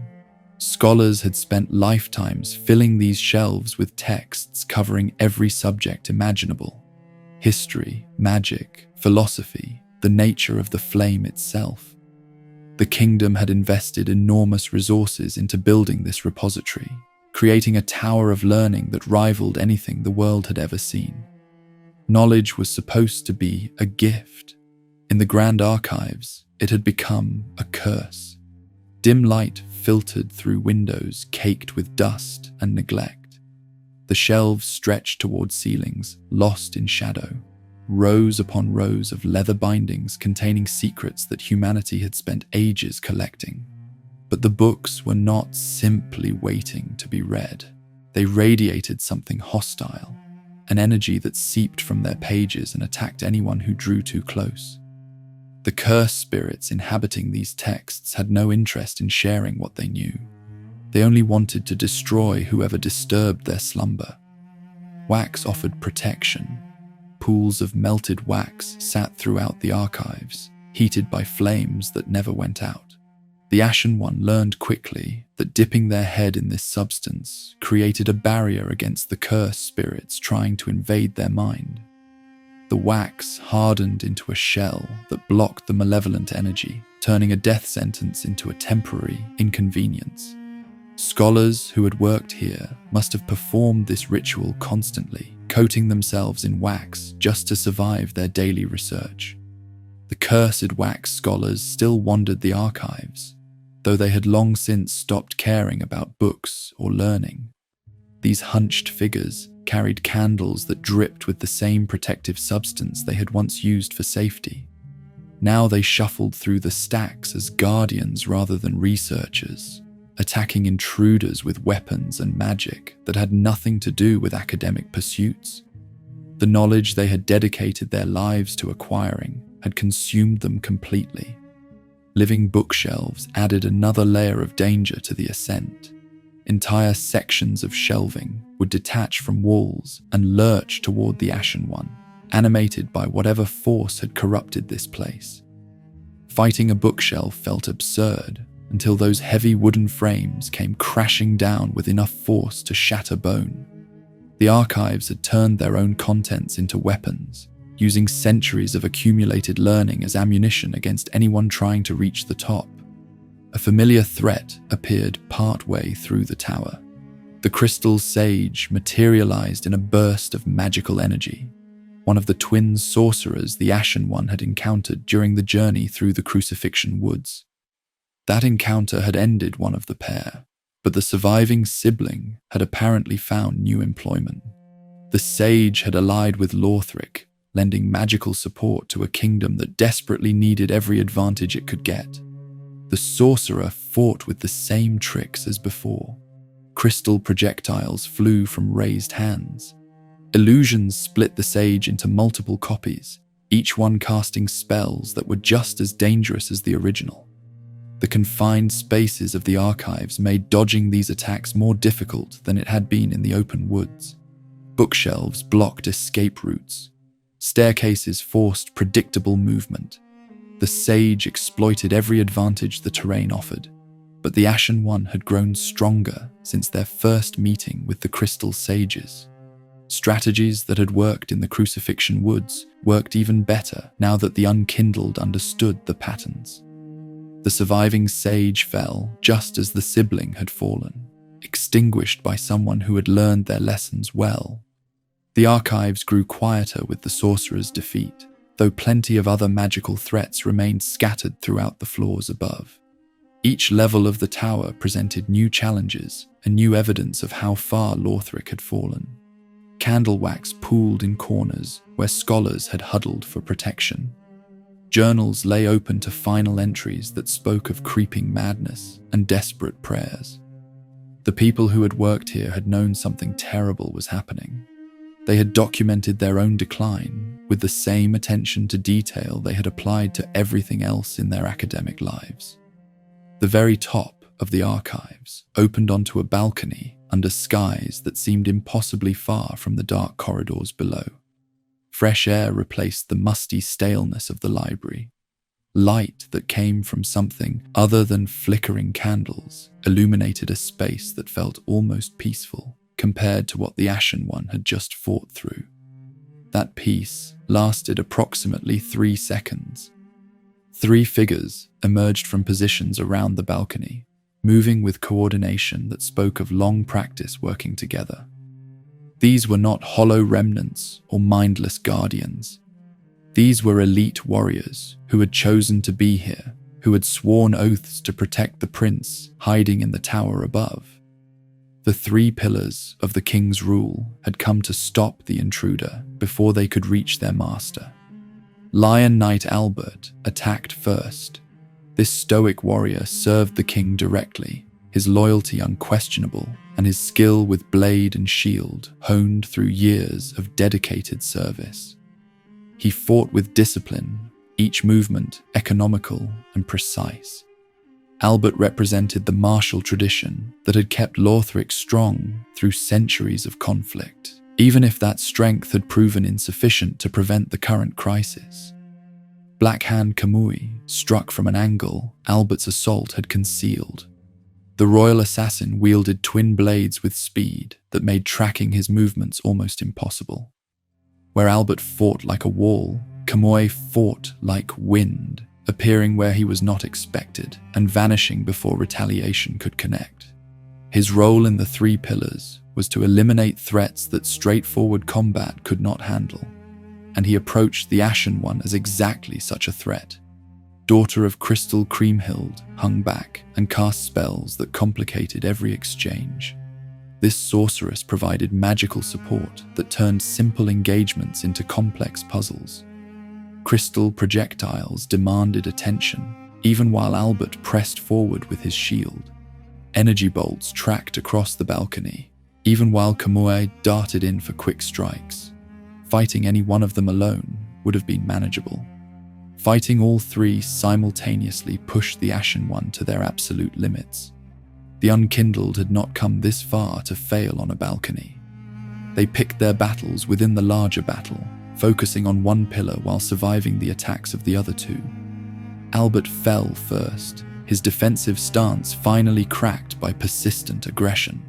Kamui followed when his agility could not compensate for losing the distraction his partner had provided. Creamhild found herself alone against an opponent who had just proven capable of handling her companions, and the math did not work in her favor.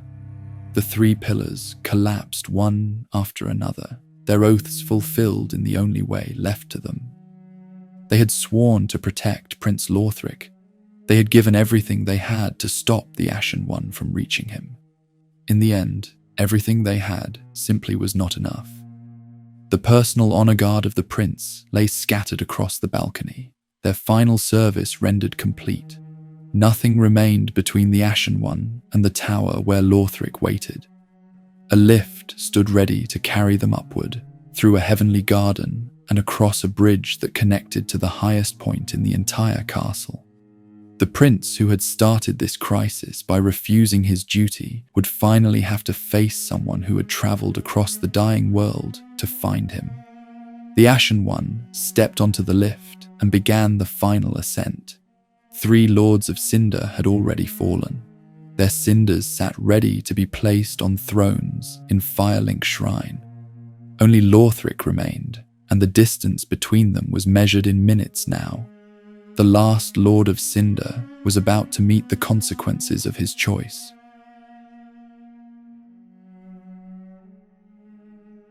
Two princes had decided the world could burn. Now someone had come to change their minds. The lift carried the Ashen One through gardens that had once been heavenly and across a bridge that connected to the highest tower in all of Lothric. At the pinnacle waited a chamber that should have housed royalty in splendor. Instead, it housed 2 brothers who had chosen isolation over responsibility, watching from their perch as everything below them slowly fell apart. Lothric sat on a throne that seemed too large for his frail form. The younger prince was pale and sickly, his body wasted by afflictions that had plagued him since birth. He possessed arcane abilities that compensated somewhat for his physical weakness, but no amount of magic could disguise the fundamental fragility of his existence. This was the heir who had been destined to link the fire. This was the prince whose refusal had set the entire crisis in motion. He was not alone. Lorien knelt before his brother's throne like a guardian who had forgotten how to stand. The elder prince had once been a renowned knight, celebrated throughout the kingdom for his martial prowess and his victories against enemies that threatened Lothric's borders. That knight was gone now. Lorien's legs had withered beneath him, destroyed by a curse he had willingly taken upon himself. He could no longer walk. He could no longer speak. But he could still fight, and he would fight anyone who threatened the brother he had sacrificed everything to protect. The curse binding them together was the key to understanding why both princes had rejected their duty. Lothric had been born destined for the flame, but his sickly constitution made that destiny feel like a death sentence rather than an honor. Lorien had loved his brother enough to share that burden, taking part of Lothric's curse into himself. The price had been his legs and his voice. The result had been 2 brothers bound together by suffering, each one bearing wounds that belonged to the other. A mentor had guided Lothric's thinking during his formative years, someone who questioned whether the endless cycle of sacrifice was truly necessary. That skepticism had taken root in a prince who already had every reason to resent what was being asked of him. Why should he burn for a world that had cursed him from birth? Why should his brother's sacrifice be rewarded with more sacrifice? The mentor's doubts became Lothric's conviction. He would not link the fire. He would let the flame fade and see what came next. Lorien had supported that decision without hesitation. Where Lothric went, Lorien followed. When Lothric retreated to this tower to watch the world end on his own terms, Lorien came with him. They had each other. They needed nothing else. The kingdom could crumble. The flame could die. The brothers would face whatever came together, just as they had faced everything else. The emergency bell had tolled because of them. The unkindled had risen because of them. Every Lord of Cinder the Ashen One had hunted down. Every battle fought and won across this dying world traced back to a single decision made in this very tower. Lothric had been the last hope of his line, and he had chosen hope for himself over hope for everyone else. Now the Ashen One stood in the doorway of that choice, and the princes finally had to answer for it. Lorien moved first. The crippled knight dragged himself forward on arms that had grown strong enough to compensate for legs that no longer functioned. His great sword blazed with fire that matched his determination. He could not walk, but he could still teleport, vanishing in bursts of flame and reappearing wherever his sword could reach the intruder, threatening his brother. The throne room became a maze of fire and steel. Lorien struck with power that seemed impossible for someone in his condition. Each swing of his flaming blade carried the weight of devotion behind it. He had given up walking for Lothric. He had given up speaking for Lothric. He would give up existence itself before letting anyone harm the brother who meant everything to him. Tattered banners hung from walls that had witnessed generations of royal ceremony. Now they witnessed combat that would determine the fate of the flame itself. The Ashen One dodged and countered, learning the rhythm of Lorien's teleportation, predicting where the crippled knight would appear next. It was a duel between determination and determination, each combatant refusing to yield even as injuries accumulated. Lorien finally collapsed, his body giving out despite his spirit's refusal to surrender. Then Lothric rose from his throne. The younger prince climbed onto his brother's back with movements that spoke of long practice. This was how they existed now. Lothric could not fight alone. Lorien could not stand alone. Together they formed something complete, two broken halves creating a functional whole, and together they would make one final stand against the Ashen One who had come to drag them back to duty. Lorien surged back to his feet, with Lothric clinging to him. The flaming greatsword now crackled with additional energy, arcane power flowing from the younger brother into the weapon the older brother wielded. Their coordination was seamless. When Lorien swung, Lothric cast. When Lorien teleported, Lothric adjusted. They moved as one organism with two minds, bound by curse and devotion into something greater than either could have been alone. Holy blasts erupted from Lothric's hands while Lorien pressed the physical assault. Healing miracles restored damage the Ashen One managed to inflict, buying time for more magical attacks. Homing projectiles tracked across the throne room, demanding attention that could not be spared while Lorien's sword threatened from every angle. The twins fought with the desperation of beings who knew exactly what defeat would mean. The Ashen One understood what needed to happen. Lorien was the weapon, but Lothric was the target. The younger prince was the true Lord of Cinder, the one whose soul needed to be claimed. Everything else was distraction, no matter how deadly that distraction proved to be. The battle stretched until both sides had nothing left to give. Lorien fell again, and this time Lothric fell with him. The brothers collapsed together, their bound souls finally reaching the end that they had tried so hard to avoid. Lorien's flames guttered out. Lothric's magic faded into silence. As the younger prince exhaled his final breath, he spoke words that carried no anger, only weariness, only acknowledgement of a truth that had always been waiting for him. He murmured about how unfair it was, not unfair to him, unfair to the Ashen One, who now had to bear the burden of the fire's curse. Lothric had spent his life resenting that burden. In his last moment, he recognized that refusing it had simply passed it to someone else. The fire would have its sacrifice one way or another. He had only delayed the inevitable while making someone else pay the price. The twin princes were no more. Lorien and Lothric, bound together in life, departed together in whatever came after. Their tower fell silent for the first time since they had retreated into it.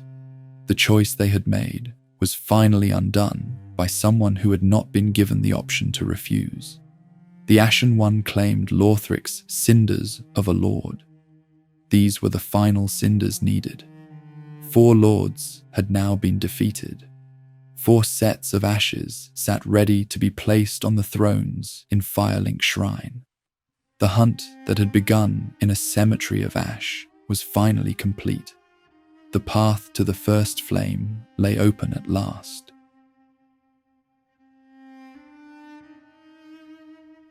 Four thrones had waited empty for too long. That was about to change. The Ashen One returned to Firelink Shrine, carrying the weight of a completed mission.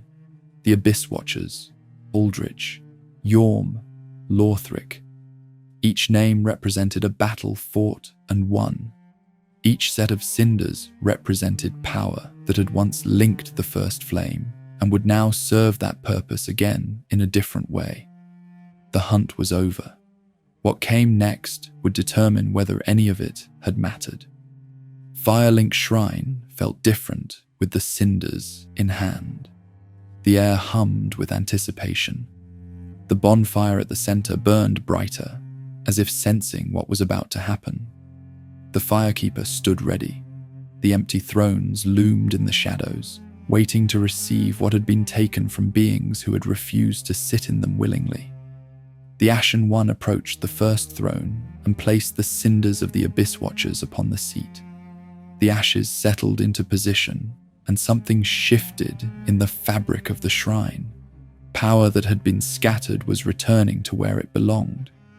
The second throne received Aldrich's cinders, the devourer of gods, reduced to nothing more than fuel for a purpose he had tried to escape. The third throne accepted Yorm's remains, the grieving giant finally at rest in a way his own sacrifice had never achieved. The fourth throne claimed what remained of Lothric. The prince who had started everything by saying no now occupied his seat whether he wanted to or not. 4 thrones filled. 4 lords returned to duty through force. But there was a 5th throne, and sitting upon it, Ludleth of Corland had been watching all of this unfold. The diminutive lord had never abandoned his seat. He had stayed when the others fled. He had offered what help he could when the Ashen One needed it. Now, with the other thrones occupied, Ludleth understood that his role in this story had reached its conclusion. He had linked the fire once, long ago, of his own free will. He had carried that burden through resurrection and waiting, and the slow decay of everything around him. His duty was fulfilled. Ludleth turned to ash upon his throne without complaint or ceremony. The 5th seat was occupied. 5 lords of cinder now rested where they were supposed to rest, their combined power gathered in one place for the first time since the emergency bell had tolled. The firekeeper stepped forward to address the being who had made this possible. She spoke of the Ashen One as the true heir of the lords, not a replacement, not a substitute, a genuine inheritor of everything those lords had represented. The hunters who had tracked them down, who had defeated them one by one, who had dragged their cinders back to thrones they had abandoned, had earned the right to what came next. 5 lords now sat their 5 thrones, all thanks to the Ashen One, the most worthy of lords. The firekeeper's voice carried ritual weight as she continued. She urged the Ashen One to kneel before the bonfire and its coiled sword. The lords themselves would serve as witnesses to what happened next. Their embers would acknowledge the unkindled as their true heir. A true lord, fit to link the fire that had kept the world turning for ages beyond counting. The Ashen One knelt. Power erupted from the 5 thrones simultaneously. The cinders that had been placed so carefully now released their stored energy in a torrent that flowed toward the bonfire at the shrine's center. The coiled sword blazed with light that had nothing to do with ordinary flame. The bonds of sacrifice that had bound every Lord of Cinder throughout history now wrapped around the Ashen One, acknowledging them as the next link in an endless chain.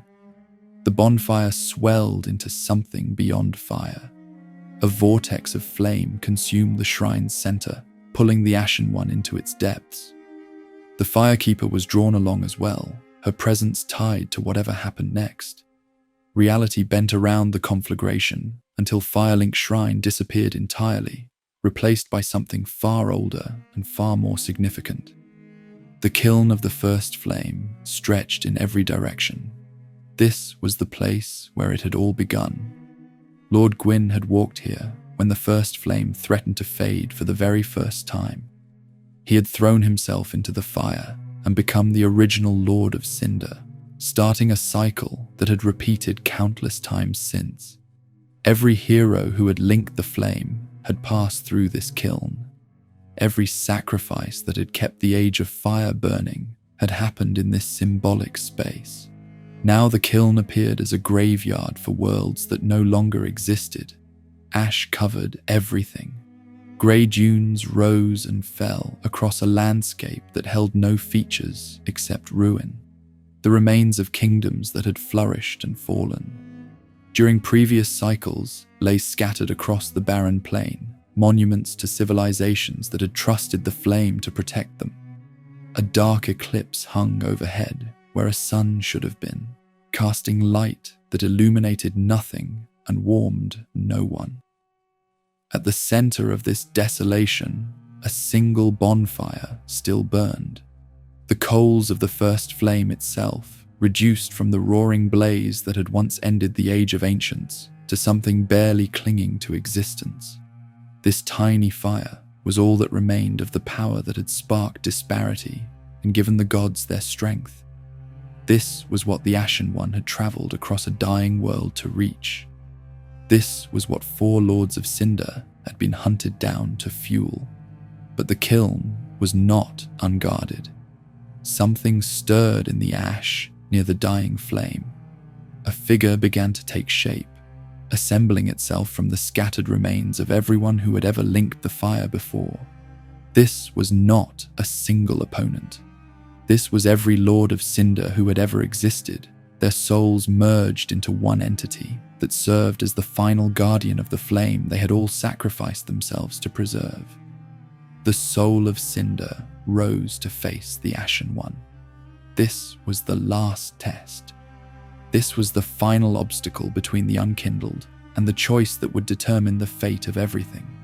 The accumulated might of every hero who had ever burned to keep the world alive now stood ready to judge whether their successor was worthy of joining them. The Ashen One had not come this far to be turned away at the end. The bonfire waited. The flame waited. And one more battle remained before the waiting could stop.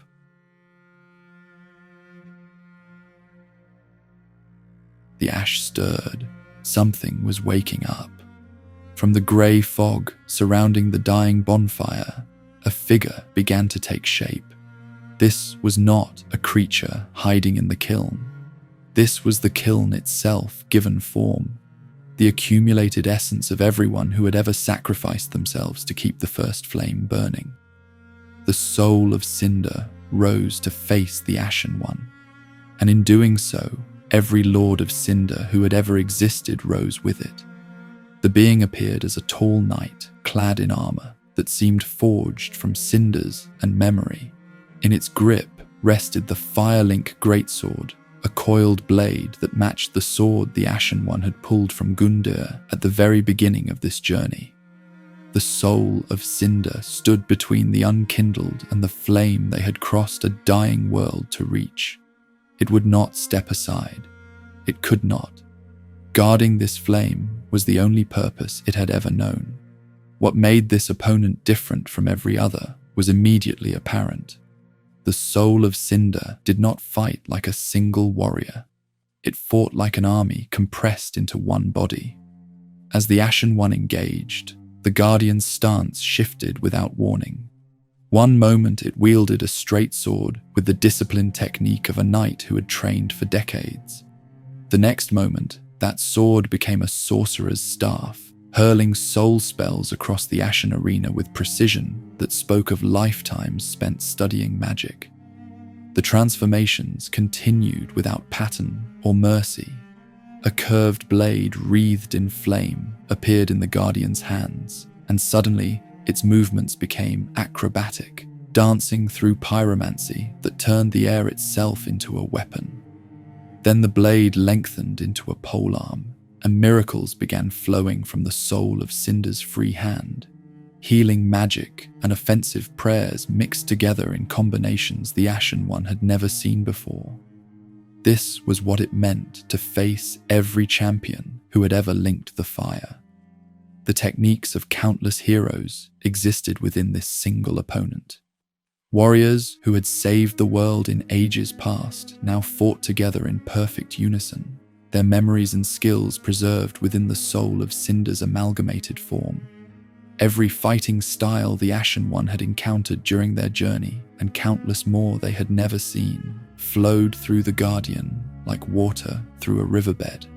Predicting what came next was impossible, because the soul of Cinder itself did not decide what came next. The accumulated instincts of generations made those decisions, switching between approaches faster than conscious thought could follow. The battle raged across the Ashen summit, beneath the dark eclipse. The Ashen One adapted as quickly as they could, reading each transformation and adjusting their approach to match. What worked against the sorcerer stance failed against the pyromancer. What countered the polearm left openings against the straight sword. Survival required becoming as fluid as the opponent, matching unpredictability with persistence until patterns emerged from the chaos. Blow after blow landed on the soul of Cinder's armor of borrowed skills. The Guardian staggered, its movements becoming less coordinated as the amalgamation of champions began to fracture under sustained assault. For a moment, it seemed like the end had arrived. Then the coiled sword burst into golden flame, and everything changed. The soul of Cinder straightened with purpose it had not shown before. Its stance shifted one final time, and the Ashen One recognized what they were seeing, even if they had never witnessed it firsthand. This was not another random champion from history. This was the original. This was the template that every Lord of Cinder who followed had been measured against. The spirit of Lord Gwyn, the very first to link the fire, now channeled through the Guardian's form. Gwyn had been a god. He had wielded lightning against dragons and built a kingdom that stretched across the known world.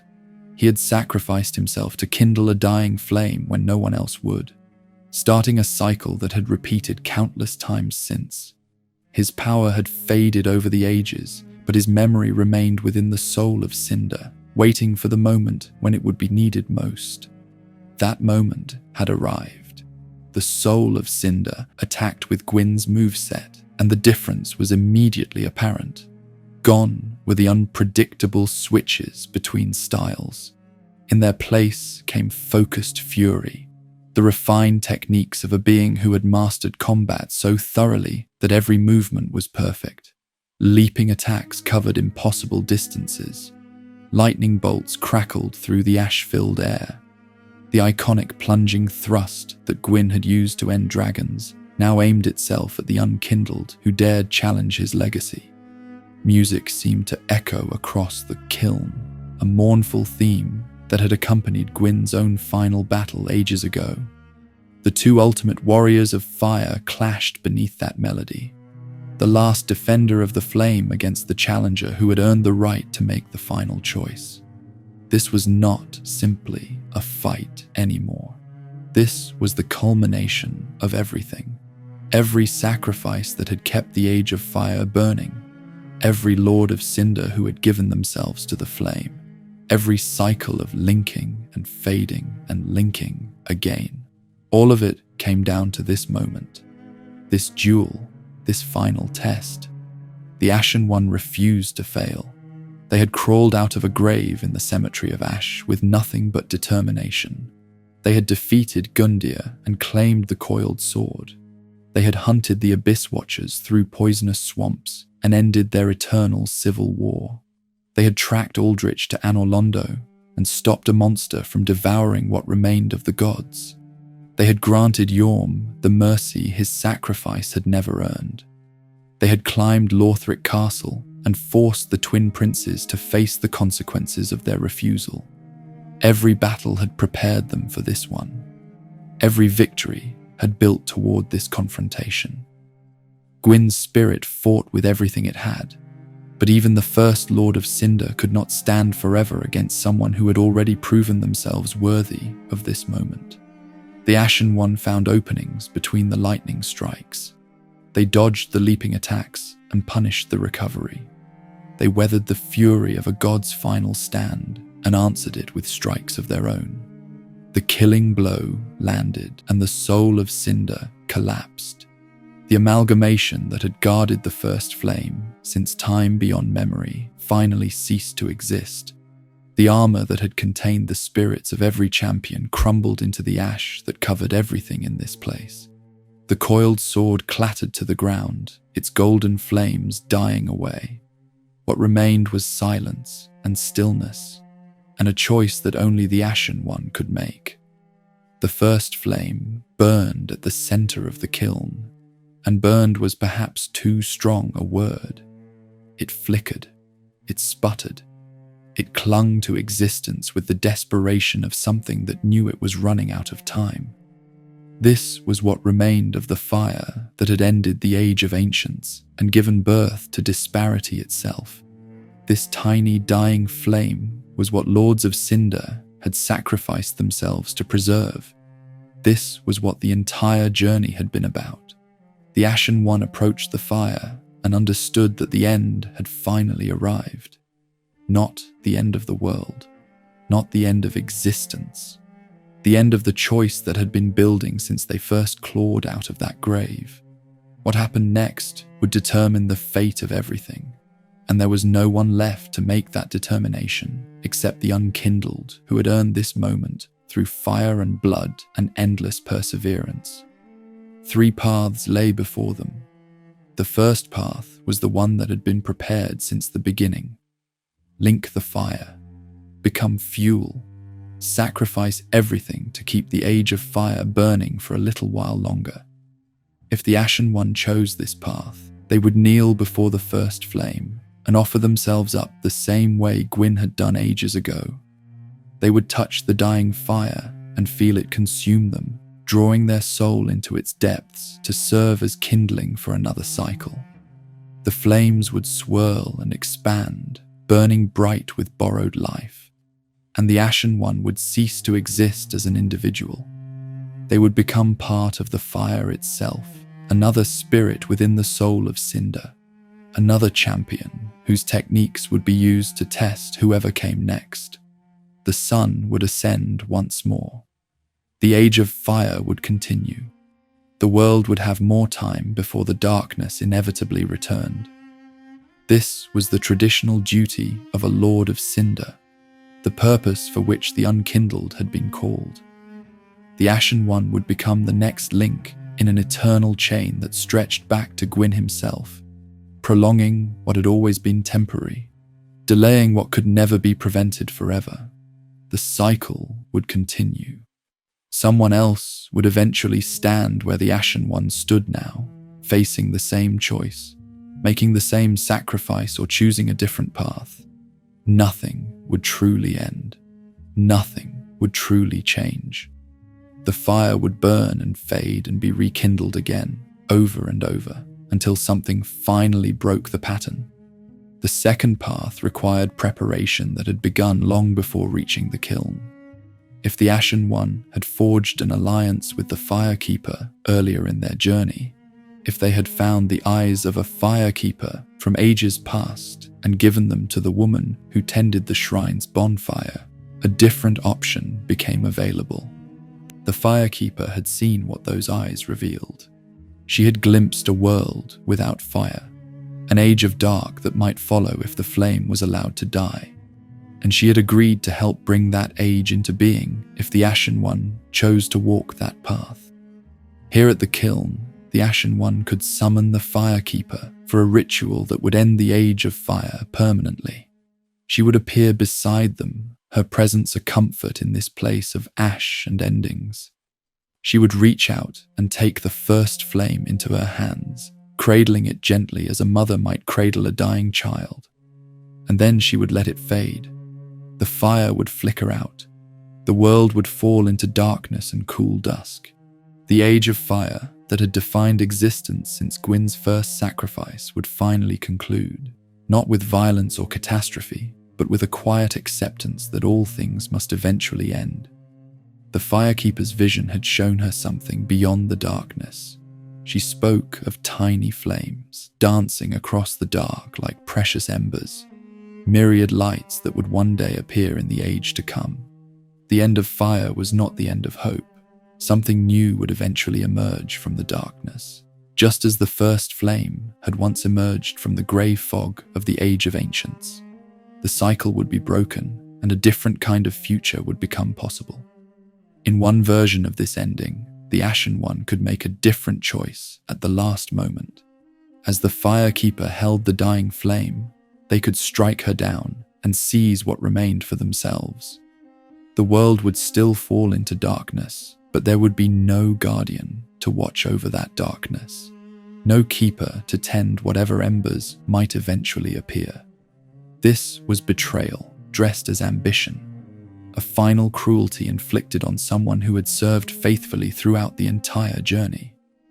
The third path was the most secret of all. Throughout their journey, the Ashen One might have encountered agents of Lundor, a land of hollows who served masters with agendas far removed from linking the fire. Uria of Londor had offered an alternative to both sacrifice and extinction. She had spoken of usurping the first flame rather than feeding it, of claiming its power for the unkindled rather than giving power to the fire. A secret ritual involving Unri of Astora, a dark wedding conducted in hidden chambers, had bound the Ashen One to this path if they had chosen to follow it. Here at the Kiln, that preparation bore fruit. Instead of kneeling before the flame or letting it die, the Ashen One could absorb the first flame into themselves.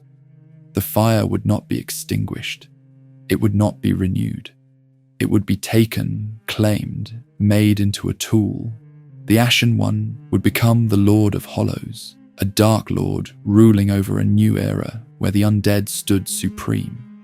This was neither the Age of Fire nor the Age of Dark.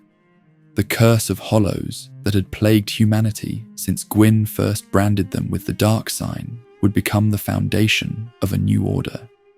The Ashen One would sit upon a dark throne, surrounded by the Hollow companions who had guided them to this moment, their former Lundor mentors bowing before the ruler they had created. The fire would serve the undead. The cycle that had repeated since Gwyn's first sacrifice would finally twist into a new shape. The flame would persist, but it would belong to someone. Whether this represented freedom or simply a different kind of tyranny remained to be seen. What mattered was that the Ashen One had claimed power that no one before them had ever claimed, had broken rules that everyone else had simply accepted. The choice belonged to the Ashen One alone. Whichever path they chose, the journey that had begun in the Cemetery of Ash would end here at the Kiln of the First Flame. They had risen from a grave as a nameless unkindled, with no memories and no purpose beyond the burning need to move forward. They had travelled across a dying world, fought beings of impossible power, and earned the right to decide what happened next. Link the fire and become part of the eternal chain. Let the flame die and usher in an age of dark. Usurp the power and rule as Lord of Hollows. 3 endings to a story that had begun with a prince saying no. 3 conclusions to a crisis that had resurrected lords and unkindled alike. 3 possible futures for a world that had been running out of time since before the Ashen One first opened their eyes. The first flame waited. The Ashen One made their choice. And the Age of Fire either continued or ended, or transformed into something it had never been before. Thus concluded the main tale of the Unkindled, who had hunted lords of cinder across a dying world. But for those who sought more, for those whose journey did not end with the linking or the fading or the usurping of the flame, additional paths awaited. Adventures beyond the fire itself, stories that would take the Ashen One to painted worlds and ringed cities and the very edge of existence. The flame had been dealt with. The choice had been made. But the Unkindled's journey was not quite finished yet.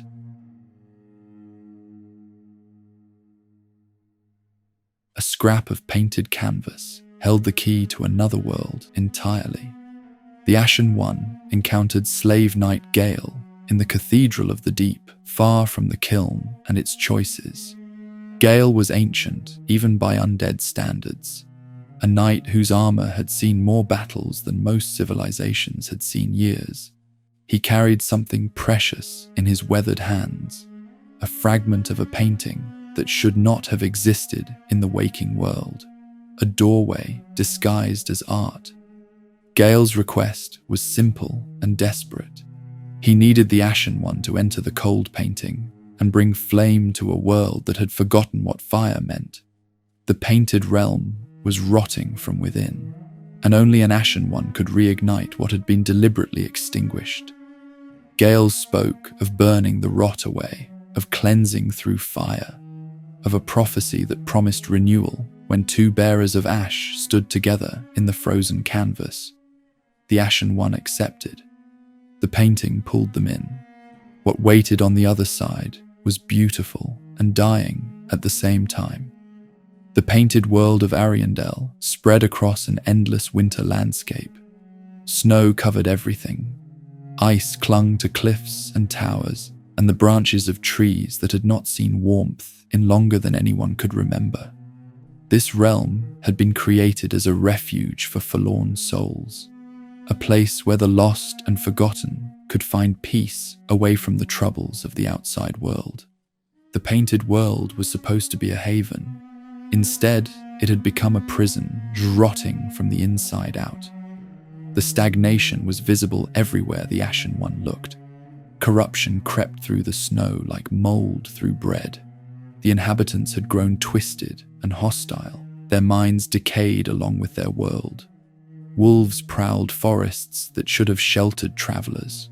Corvian creatures with black feathers and sharper blades attacked anyone who ventured too close to the places they guarded.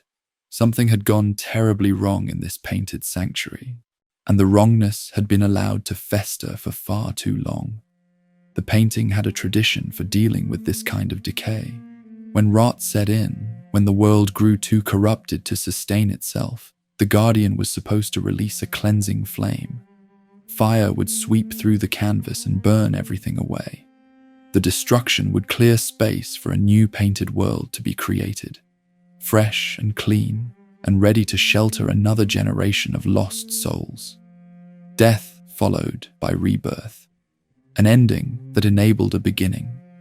Someone had decided that this cycle would not be allowed to continue. Sister Frida had come to the painted world as a refugee herself. She was an unkindled like the Ashen One, resurrected by the tolling bell to hunt lords of cinder and link the first flame. But Frida had failed in that mission.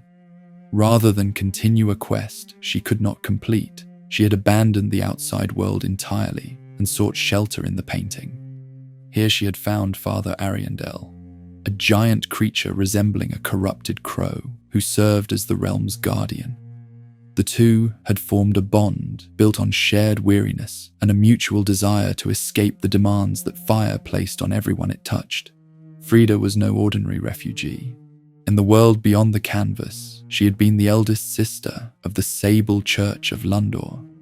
Uria, who had offered the Ashen One the path of usurpation, was her sibling. The sisters had pursued different approaches to the problem of the first flame, but both had rejected the idea of simply linking it and perpetuating the cycle. Frida's solution was more passive. She would hide. She would refuse to participate. She would let the painted world rot rather than allow fire to touch it again. She convinced Father Ariandel to suppress the cleansing flame entirely. The Guardian took a bowl of his own blood and used it to douse the fire that should have renewed the painting. The flame went dark. The rot continued unchecked, and Frida declared that this everlasting decay was preferable to the destruction that renewal would require. Her followers enforced this decision with violence. The Corvian knights who served Frida hunted down anyone who prayed for the flame's return. Refugees who begged for cleansing were silenced permanently. A young girl with the gift of painting new worlds was locked away in an attic, imprisoned so that she could never create a replacement for the realm Frida had chosen to preserve in its corrupted state. The painted world became a dictatorship of stagnation, ruled by someone who had decided that slow death was better than the fire that might bring new life. Slave knight Gael had escaped this prison with a single scrap of the painting itself. He had searched the outside world for someone capable of challenging Frida's grip on the frozen realm. The prophecy he clung to promised that when two Ashen ones stood together in the painting, flame would ignite again. Gael himself was not unkindled. He could not fulfill the prophecy alone. But if he could bring a true Ashen one into the canvas, someone whose very nature was tied to fire and ash, then perhaps the rot could finally be burned away. The Ashen one had arrived to make that prophecy real. Exploring the painted world meant fighting through the corruption Frida had allowed to spread. Icy forests hid dangers around every snow-covered corner. A ruined village offered brief shelter, but no safety. Sir Wilhelm, a knight who served Frida with absolute loyalty, stood guard over the deeper reaches of the realm. The Ashen one cut through him and pressed forward, searching for the source of the painting's sickness. They found the painter locked in her attic prison. She was young and gentle, possessed of a gift that Frida considered too dangerous to allow. The painter could create new worlds with her brush, could craft canvases that became realms unto themselves. Frida had imprisoned her to prevent exactly that. If the painter was free, she might create a replacement for the rotting world Frida was so determined to preserve. The Ashen one freed the girl from her confinement and learned that she awaited a special pigment before she could begin her work. The dark soul of man, brought by her uncle Gael, would provide the color she needed to paint something new. With the painter freed, the Ashen one descended to the chapel of Ariandel to confront the source of the corruption directly. Sister Frida waited in the chapel with preternatural calm. She did not rage at the intrusion. She did not threaten or bluster. She simply asked the Ashen one to leave. The rot, she explained, was what the inhabitants had chosen. The painting did not need fire. It did not need renewal. It needed to be left alone to decay in peace. Frida had found her refuge here, and she would not surrender it to flames or prophecies or Ashen ones who thought they knew better than the people who actually lived in this world. The Ashen one refused to leave. Frida's calm shattered into violence. She wielded a scythe with deadly precision, her movements enhanced by magic that allowed her to vanish into invisibility and strike from unexpected angles. Frost gathered on her blade. Blood flowed from wounds that appeared before the Ashen one could see the attacks coming. Sister Frida fought like someone who had nothing left to lose and everything to protect. The first battle ended with Frida collapsing to the chapel floor. For a moment it seemed finished. Then Father Ariandel roared with grief and fury. The giant guardian had watched from the shadows as Frida fell. Whatever bond they shared, whatever understanding had formed between the refugee and the creature who sheltered her, it broke something in Ariandel to see her defeated. He seized the bowl that contained his blood, the vessel that had been used to suppress the cleansing flame, and smashed it against the chapel floor. The crimson flame of Ariandel erupted back to life, its heat washing through the frozen chamber. Frida rose. The fire that should have been her enemy instead restored her to battle readiness.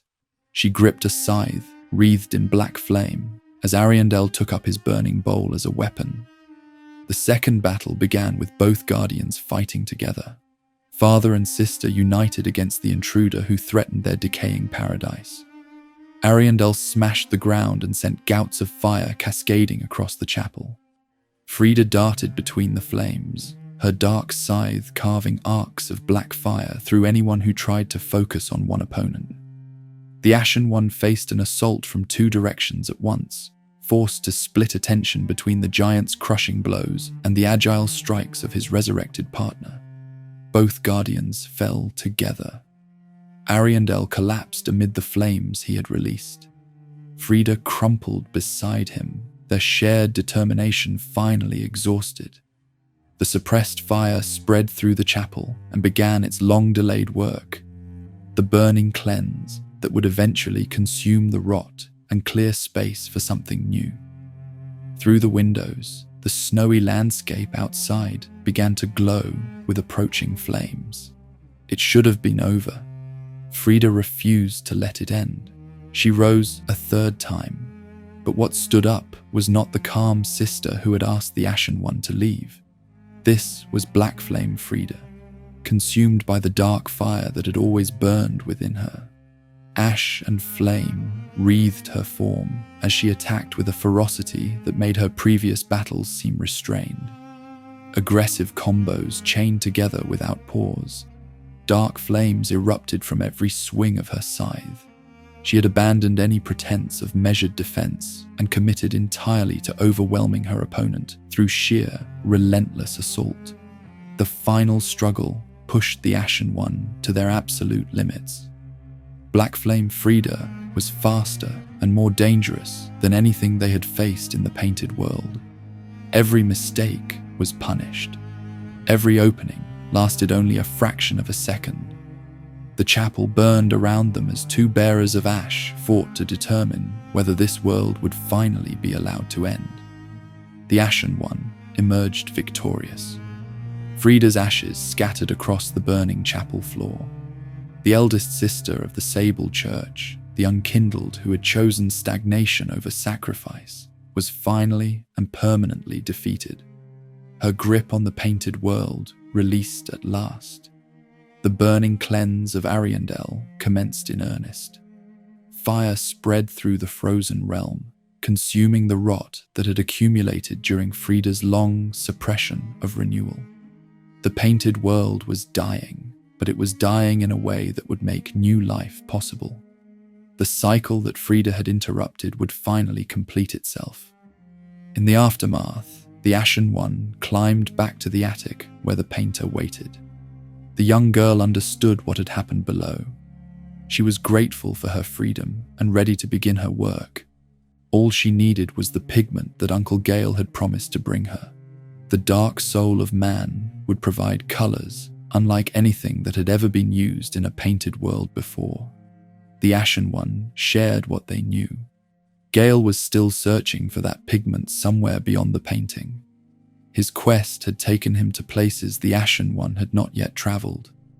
The painter nodded and said she would wait. When the new world was finally painted, she had already chosen its name. She would call it Ash. The Ashen One's work in Ariandel was complete. The rot would burn away. The painter would eventually create something new from the ashes of the old. But Gael's journey was not finished, and the pigment he sought existed in a place that would test even an unkindled who had defeated lords of cinder and guardians of painted worlds alike. The ringed city waited at the end of everything, and slave knight Gael was already there, pursuing the dark soul that would make a new beginning possible.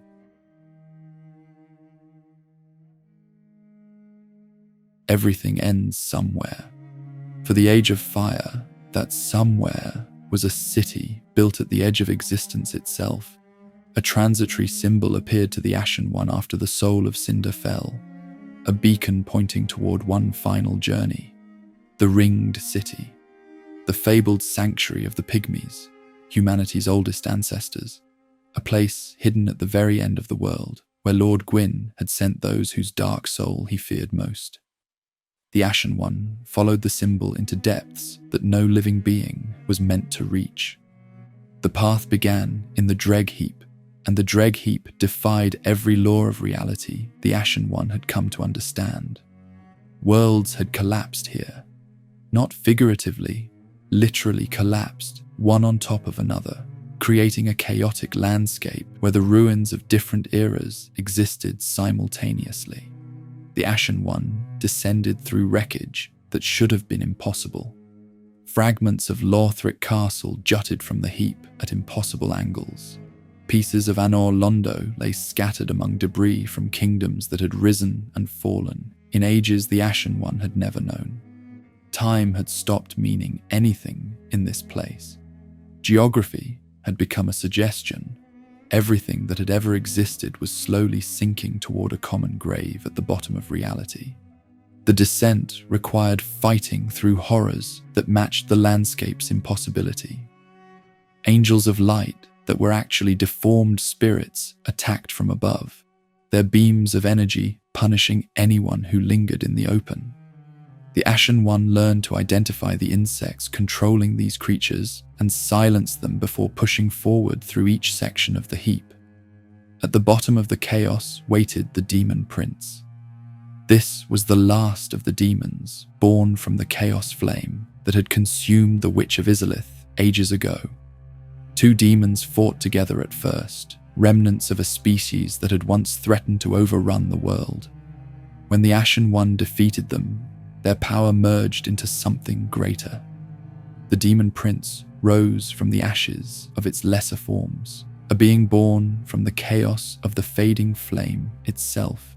Fire and darkness swirled around it as it made one final stand for demonkind.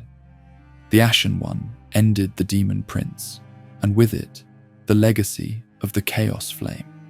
No more demons would ever spawn from that corrupted fire. What the witch had accidentally created when she tried to replace the first flame had finally been extinguished entirely. Beyond the heap, the ringed city revealed itself. Gwyn had built this place as a gift for the Pygmy Lords, the descendants of the furtive Pygmy who had claimed the dark soul at the dawn of disparity. Gift was perhaps the wrong word. Prison was more accurate. The city was encircled by a protective sigil designed to confine the abyss, to keep the darkness of the dark soul contained at the far edge of the world, where it could not threaten the Age of Fire. Gwyn had sent his own daughter Filianor here to watch over the Pygmies, a gesture that appeared generous, but served primarily to ensure the dark remained locked away.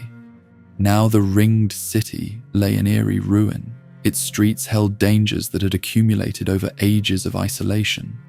Ring knights patrolled the ancient passages, warriors who had once followed Gwyn's firstborn son before he was exiled and erased from history.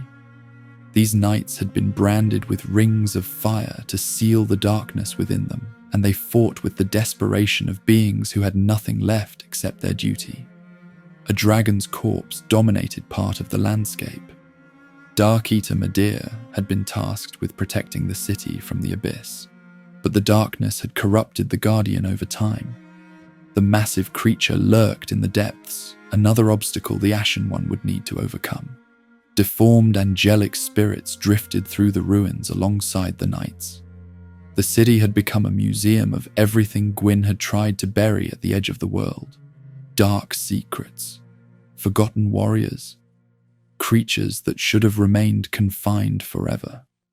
The Ashen One pressed through all of it, fighting toward the sanctum at the city's end. Filianor's rest waited at the heart of the ringed city.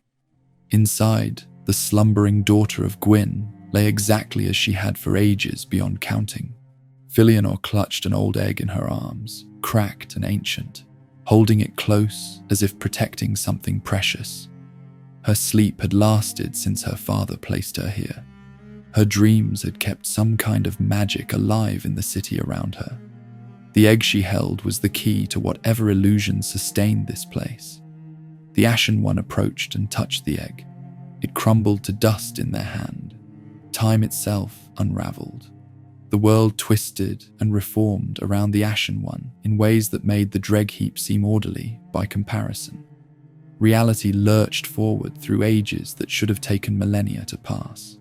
When the shifting stopped, when existence settled into something stable enough to perceive, the Ashen One stood in a place that bore no resemblance to the city they had just been fighting through.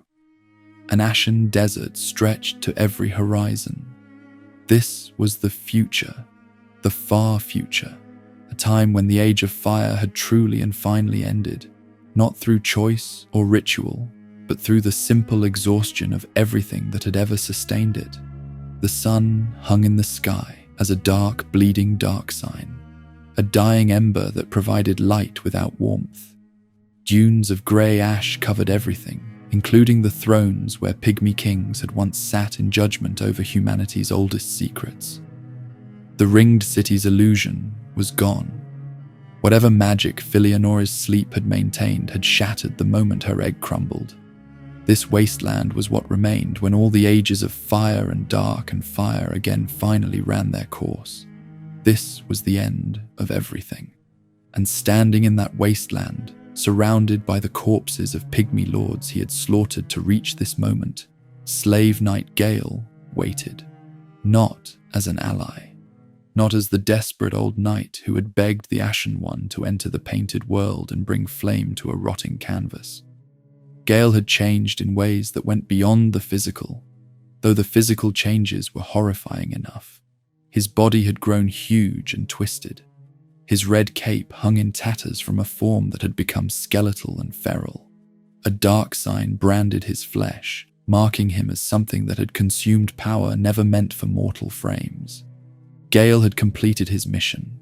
He had found the pygmy lords, the descendants of the furtive pygmy who had carried the dark soul since the beginning of disparity. He had come to claim the dark soul for the painter, to bring her the pigment she needed to create a new world. But the pygmy lord's blood had dried long ago. The dark soul within them had become dust, concentrated essence that could not simply be taken the way Gael had hoped. Desperate to fulfill his purpose, Gael had slaughtered the pygmies and devoured their dried blood. He had consumed the dark soul itself in an attempt to extract the pigment through the only method left available to him. The burden was too heavy for any being to carry. The dark soul had not strengthened Gael. It had broken him. The power he had consumed was tearing him apart from the inside.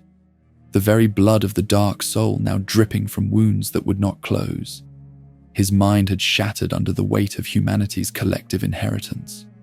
The loyal knight who had sacrificed everything for the painter had become a monster who recognized only prey.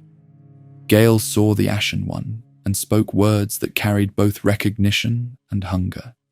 He had hoped the Ashen One would come. He had been waiting for this moment without knowing he was waiting. The dark soul demanded more. It always demanded more. And here at the end of everything, the Ashen One represented the last meaningful source of what that hunger craved. Give me your dark soul. The final battle of dark souls began. Gael attacked like the slave knight he had always been, but twisted by power he could not control. His greatsword swung in combinations that reflected every battle he had ever fought, every enemy he had ever faced, every trick he had learned across a life that had lasted longer than civilizations. A repeating crossbow fired bolts between sword strikes, keeping the Ashen One from finding safe distance. Gael fought with the desperation of someone who had nothing left to lose and everything still to accomplish. As the battle continued, the dark soul's corruption deepened its hold on him. A crack tore open in Gael's chest, and blood began pouring out. Not ordinary blood. This blood glowed red with the essence of the dark soul itself, the pigment the painter needed now flowing freely from a body that could no longer contain it. Gael's attacks transformed along with his form. Dark blood magic infused every strike. He leaped into the air and slammed down with explosions of corrupted blood that spread across the ashen battlefield. Bolts of tracking blood launched from the sky, homing in on the Ashen One no matter where they dodged. The power that had been locked within the pygmy lords for ages was now being weaponized by someone who had destroyed himself to claim it. The duel raged across the wasteland at the end of time, two warriors fighting beneath a bleeding sun, surrounded by the dust of everything that had ever existed. One fought to complete a mission they no longer understood. The other fought because there was no other choice, because this was what being unkindled meant, because the journey that had begun in the cemetery of ash would not be complete until this final obstacle fell. The Ashen One did not falter. Every lesson learned across the entire journey came together in this moment. The patience developed fighting Udex Gunda. the adaptability required against the Abyss Watchers, the persistence demanded by Aldrich and Yorm and the Twin Princes, the endurance tested by Sister Frida's 3 phases, the skill honed against the soul of Cinder itself. All of it combined into a single purpose as the Ashen One faced Slave Knight Gael at the end of everything. Gael fell to his knees as the killing blow landed. The monster faded. What remained was simply an old knight who had traveled too far and sacrificed too much for a goal he would never live to see completed. Gael had wanted to bring the dark soul to the painter. He had wanted to give her the pigment she needed to create a new world. He had been willing to do anything to make that happen, and in the end, anything had included destroying himself. His purpose was fulfilled despite his defeat, perhaps because of his defeat. The blood of the dark soul pooled around Gael's fallen form, thick and dark, glowing faintly with power that had shaped humanity since the furtive pygmy first claimed it from the first flame. This was the pigment. This was what the painter had been waiting for.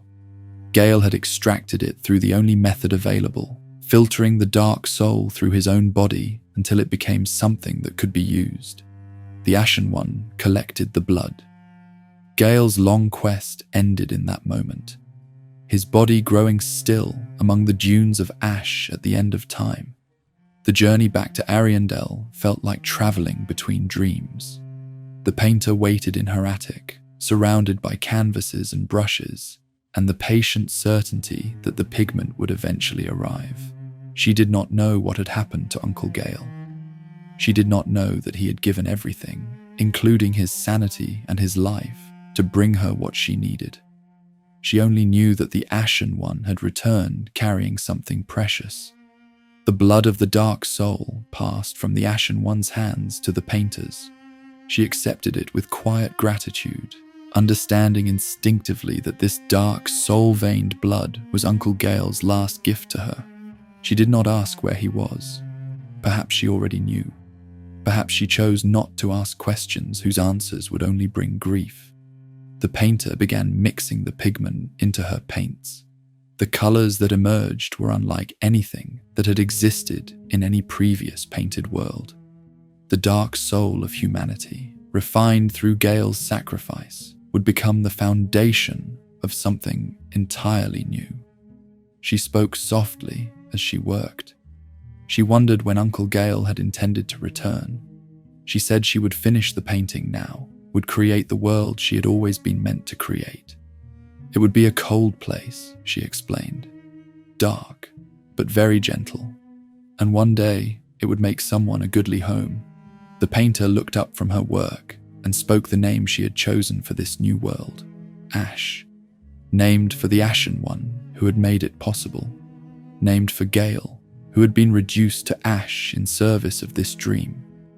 Named for the wasteland at the end of time where the dark soul had finally been claimed. Named for everything that had to burn away before something new could begin. The dark soul of humanity found its way into the painter's canvas. The cycle that had repeated since Gwyn first linked the flame would not continue in this new world.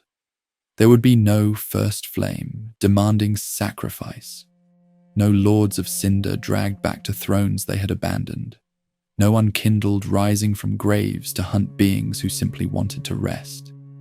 The painted world called Ash would be different, gentle, a home for those who had nowhere else to go. This was how the story of Dark Souls concluded, not with the linking of the fire or the ushering in of darkness, not with the usurpation of flame or the triumph of hollows. Those endings had already happened, or would happen, depending on which path the Ashen One chose at the Kiln. This ending was quieter. A young painter mixing colors in an attic, while a burned world slowly renewed itself around her. A new canvas taking shape, stroke by stroke. A name spoken softly that honored everyone who had sacrificed themselves to make this moment possible. The Age of Fire would end eventually, one way or another. The The cycles that had defined existence since the first flames sparked to life would eventually stop turning. But in a painted world named Ash, something new would continue.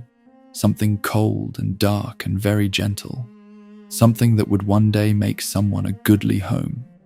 And that was enough. That was more than enough. That was everything.